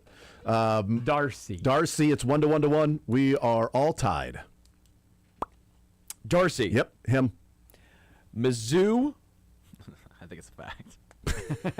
No matter what it is, he does that fact. That's pretty good. I like it. Mizzou will have one loss in basketball that makes you scratch your head. One and only That's one? I was gonna fiction. say, That's hold on. fiction because it'll be a lot more than one. Yeah, it's a fiction. It's a fiction. Fiction. We all said fiction. It's fact. Oh, it's only one? So Okay. you're playing the at least one? Yeah. Or specifically only one? Only one. They're going to That's have so one stupid. loss that's going to make I'm you gonna scratch check in their with head. you. One So I loss. was right with the fact. I should have stuck with it. Should have. Yeah, you had it right, first of all. They will have a loss in basketball. You're going to be like, what the bleep? Like, here's the how? thing. I'll bet it's more than one. No, but here's the thing, Todd. Sterling will be able to go and flip. I didn't scratch my head with that last Yeah. night. It was a loss that I thought was probably going to. I pondered it. That loss makes me scratch my head. There's the one. There He's it is. got an There's the answer for loss. I'm everything. scratching my head about that one. Also, what is it that's scratching the head? Like, is scratching the head, how could they lose?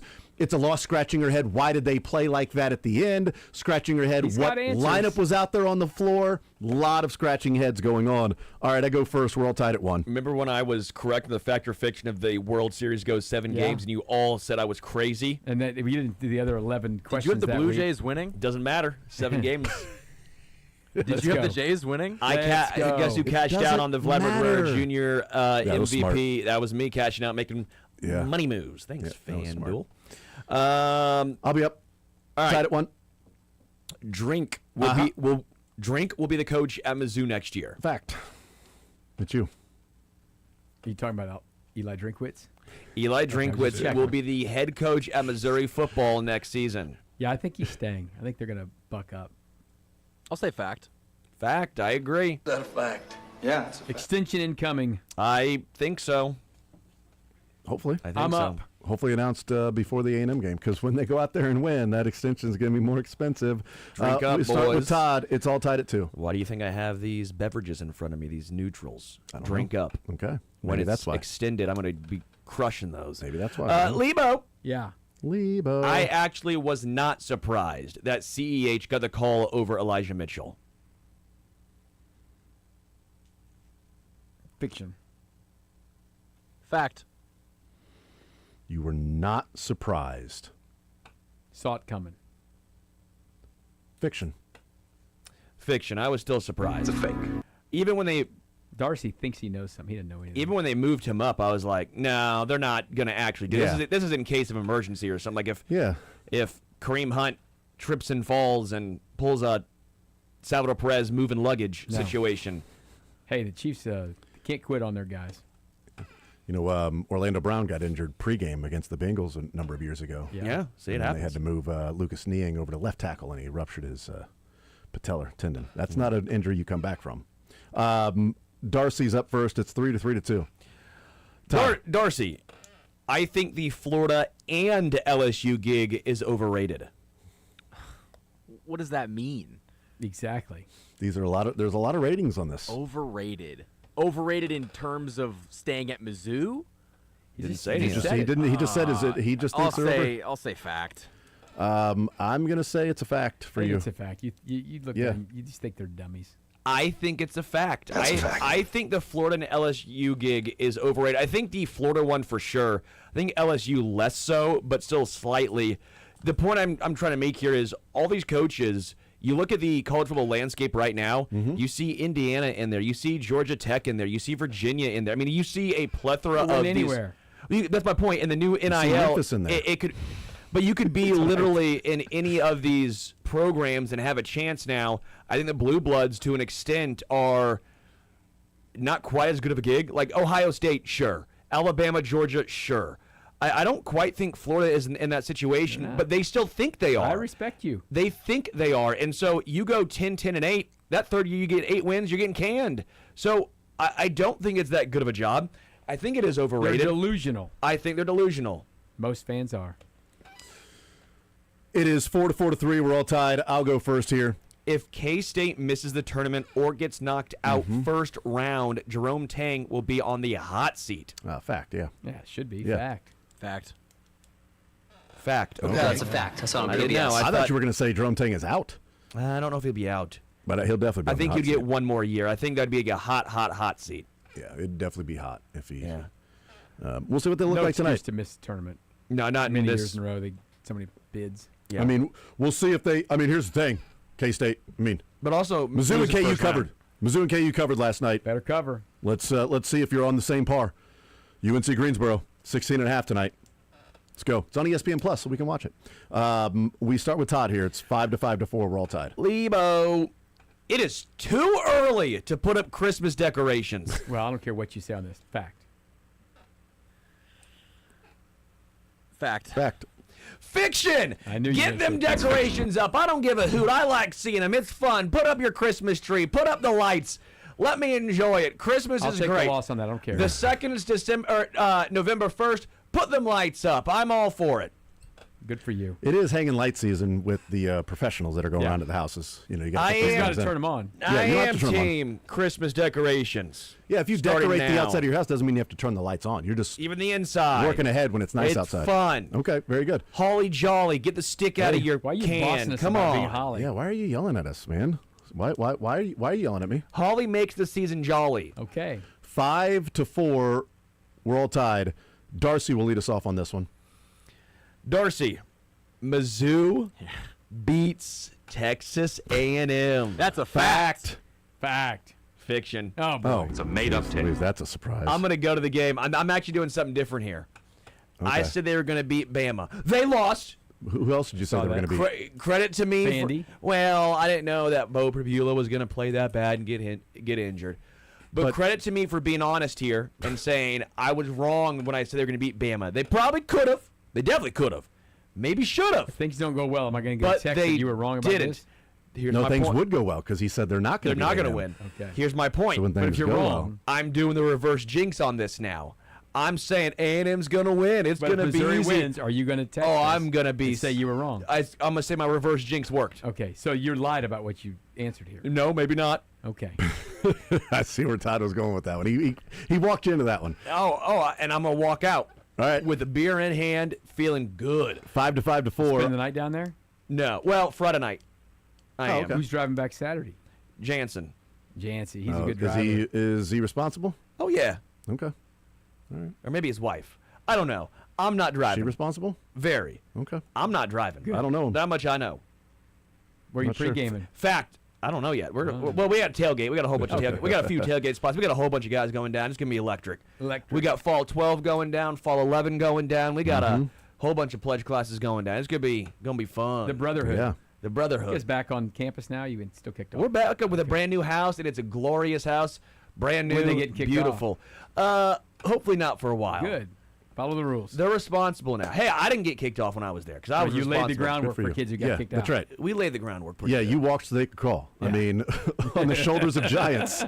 Tom Pelissero has tweeted out, on a wild day in Florham Park for the Jets, the Jets are not expected to trade Brees Hall, Not Though- that wild then. though there is still over an hour until the deadline. Because Brees Hall tweeted out a sad face emoji So with a maybe dot, he's, dot, dot. Well, probably because his guys are gone. Well, He's he gonna also- miss his you- friends. You think he's upset about Quinnen Williams and Sauce Gardner leaving? or guys are probably his friends. Or he's upset about the fact the Jets are He's like, yeah, staying. we're not going to trade you, Brees. Oh. I wanted to leave so I wanted to go bad. somewhere and maybe win some These games guys are this going year. places. We're clearly rebuilding, and I'm in the last year of my deal. Cool. I'll just keep playing with Justin Fields.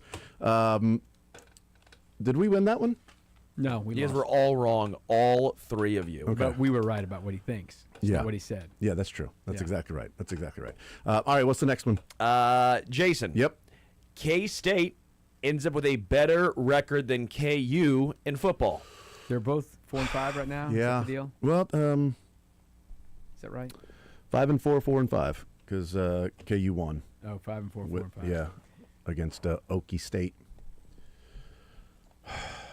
I mean, without looking at the schedule, I'll say fiction. I Because think they have to they're gonna finish be with a better tied, record, yeah. right? Okay, yeah, fiction. But I think K-State's they have Oklahoma State this weekend, and then they have still have Utah. Colorado. So they've got 2. That will get them to 6. KU is not going to get to 7, but I think they may win one. I'll say fiction because they're both going to be tied. I'll say fact. Fiction. You guys were correct. You read it right. I think they both go 6-6. yeah. I think K-State goes 2-1. They have an easier schedule. Kansas is tougher. I think they go 1-2. Yeah. Okay. But that also would mean that K-State wins in the Big 12 standings, Yeah. which is interesting. Tiebreaker. 6 to 6 to Not 4. necessarily.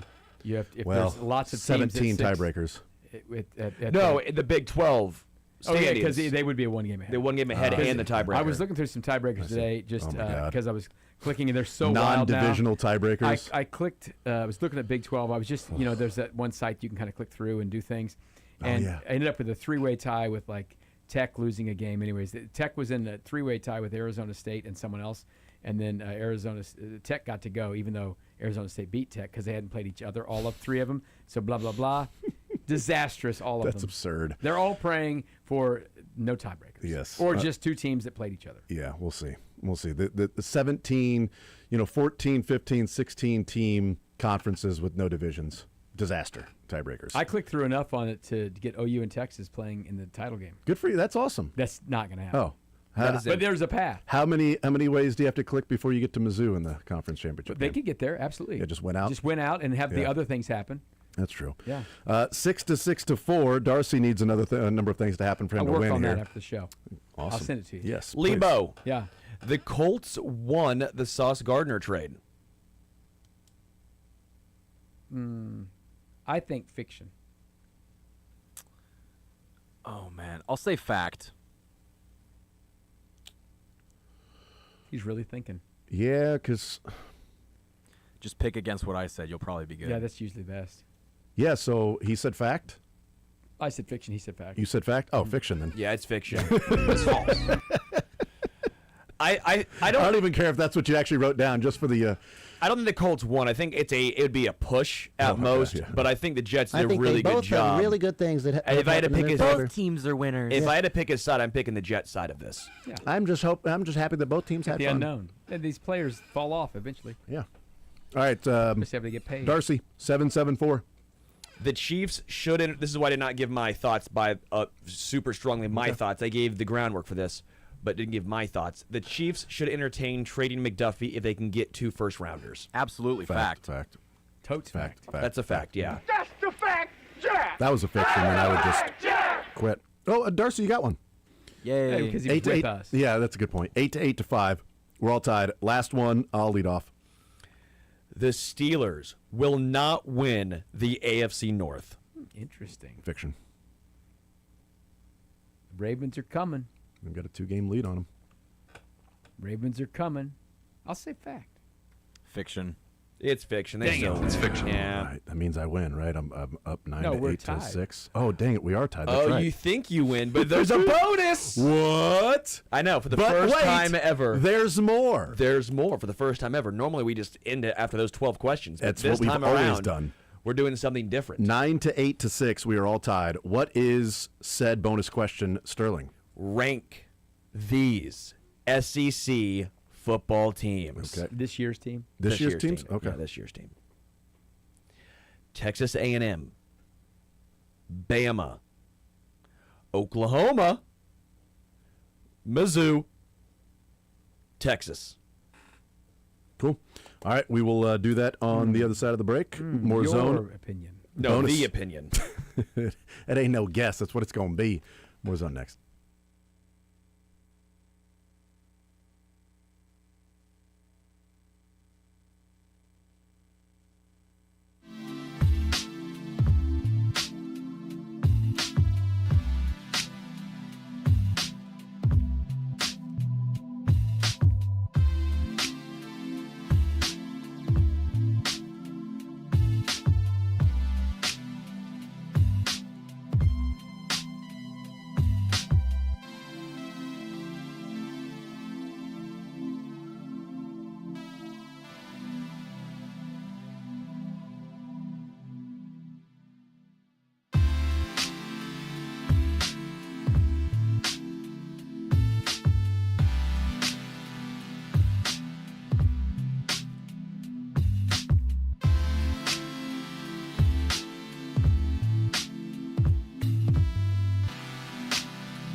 All right, we continue right here on Sports Radio 810 WHB. 1 hour, 10 minutes to go in the trade deadline around the NFL.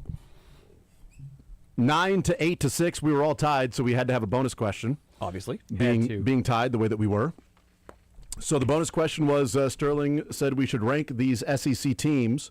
You gave us 5 random teams. A&M, Bama, OU, Mizzou, Texas. That's how you gave us. 5. We start at 5. Okay, Darcy, 5. you're first. I said Texas. Texas. I said Missouri. Texas. Yeah, come on, man. Texas is 5. That's just obvious. Yeah, that's easy. They're buns, dude. Yep. They Number just beat Vanderbilt. Missouri didn't Yeah, beat they got Vanderbilt. lucky. They got lucky. Okay, I'm Man. just asking. Missouri was injured. Quarterback. I'm just asking. Number 4, Darcy. I said Oklahoma. Oklahoma. I said Oklahoma. Oklahoma. Yeah, number that's 4. easy. That's Yeah. easy. That's easy. These are obvious. Number 3 is Mizzou. I said Mizzou. I had Texas. Number 3 is Mizzou. Yep. Those Okay. two- Why would you put Texas above They Oklahoma? beat Oklahoma. This is Sterling. I know. I told you. I put my answer. Yeah. down. Todd did Your say answer him. is wrong. Yes. I announced that this is my answer. Texas is number 5. Oklahoma's number 4. Mizzou is number 3. These are obvious. Obvious. Number 2 is A&M. I had A&M. Number 2 is A&M. Oh, man, I got 5 for 5 there. How Darcy about did that? too. one. I did all right. Yeah, but Darcy's But I was up by 7 3. spots behind. I was up by 3 points over Darcy, so I win. Congratulations to Curtis. What? Curtis, you're the winner. Curtis How did Seabolt. that happen? He didn't even play. I feel like the winner because I He didn't even play. told my truth. What's your truth, Todd? Will you give your truth list? My truth was Bama, A&M, and I put Texas. Listen, I know they were lucky to win the game the other day, but they did battle Ohio State as well as anyone has this year. And then I had Oklahoma and Missouri 5th. You're just wrong. We'll see. Missouri's going to play some games. They're going to play some Yeah, games. they're going to come play a With game in a few Zollers. weeks, They're gonna play a game on Saturday. With Zollers that I'm going to be at. and then they're going to come down and play another game Yeah. that I'm going to be at. The freshman, Who cares? true about that one? freshman, is about to light up the rest Is of the that right? season. Is that what he's gonna do? I'm gonna care about that game on November whatever it is, 20-something. November 20-something. You want to go together? I already got a crew. Yeah. Dog. He doesn't need you in his No crew. man. invite, huh? No invite. He doesn't need you in his crew. Tight Airbnb. No room for you. Dog, I'll sleep. I'll sleep on the couch. I just appreciate Oklahoma heading to Tuscaloosa the week before. Yeah. Got an off week this week though. They gave an off That's week fine. in between Tennessee and That's fine. Alabama. Missouri Back-to-back road Missouri weeks. gets Mississippi State at home, Yeah. and Oklahoma is at Alabama. Hey, Mississippi State almost beats everybody. That is a good point. Yeah. They're very good at almost beating teams. Arkansas is yeah, kind of they're getting like the same they're thing like too. Nebraska. Yeah, and we're almost good when at almost Mississippi beating State people. and Arkansas played each other, Mississippi State actually won. So they aren't as good as almost winning. Yeah. They actually beat them. Arkansas is the true almost team. Yeah. Yeah, because they're 2-7. Mississippi State's at least above 500, 5-4. And they were down to Arkansas, I think, last week by Yeah. a couple scores, came back and won. Arkansas can't finish. Mississippi State had Texas beat, didn't do it. yeah, surprised Bobby couldn't finish the job. It's weird They'll get it at done. Arkansas. So congratulations to Curtis for Yeah, winning. nice job, Curtis. They should just keep Bobby. They honestly should. I hope they do. They should. I hope they Why? they keep him. Because who are they going to hire? There's 85 jobs out there. You got a known quantity who they obviously don't care about his character. So Yeah, keep him. and why would you? He You've wins so allowed much. him to come back and be an assistant and allowed him to be the interim. He's a really good coach. Go ahead. Jordan Schultz tweeting out, I'm told Brees Hall wants to be traded. A little over an hour until the deadline, but Brees, quote, wants out. End His quote. other tweet, Brees Hall, was the gif of the guy like creepily looking Yes. at people. So That's right. yeah, he wants out. He would like to not play for the New York Jets. Quinnen Who Williams wants was- to play for the yeah, New York Well, Jets? Quinnen Williams and Sauce Gardner guess don't I have to would. anymore. I'd love to play for the New Yeah, York I Jets. think I'd take that back. I would play for the New York I Jets. love that You'd be contract. that guy that was complaining. Why isn't this called Jersey? You're like, enough of this. I love that check. Jersey Jets? Love that check. If you're just joining us, Quinnen Williams was traded to the Dallas Cowboys for a first round, a second round, and Maisie Smith. Sauce Gardner was traded to the Indianapolis Colts for 2 first-round draft picks and A.D. Mitchell. Jacoby Myers went from the Raiders to the Jags for a 4th and a 6th. Rashid Shaheed went from the Saints to the Seahawks for a 4th and a 5th. Logan Wilson went from the Bengals to the Cowboys for a 7th rounder. And I think that's it so far. I'm not sure. Oh, Joe Tryon, Joe, I think you nailed it. Yeah. JTS was traded to the Bears for a 7th rounder. So Browns defensive end, pass rusher. Joe Lebo. is going to try Do the on Chiefs his make a hand move? there. Whatever the Chiefs do in the next hour, We already did a factor fiction. won't make you excited. It'll just be something. Yeah, I think an hour from now people are going to be disappointed. Are they going to be mad or disappointed? That's a big question. My point is the Chiefs need to play better than what they have with the people they have. My point Can is they do with the defensive line, though? my point is They need some help there. My point is there a player you can bring in that gets 90 off the field? Calais Campbell. That's my point. Yeah. I offer this counterpoint. Devondre Sweat. Amenahu's playing. So as long as that guy's out there. They better get that offensive line healthy, Whew. or it won't matter. There is the pieces for the offensive line to be fine. I'm not as worried about the O-line as I am about the defensive line. Yeah, I'm not sure where the defensive line gets pressure from with the current group that they have. In practice against this Chiefs offensive line in the fourth quarter. Maybe. Not Plenty. against the Bills. So, program next.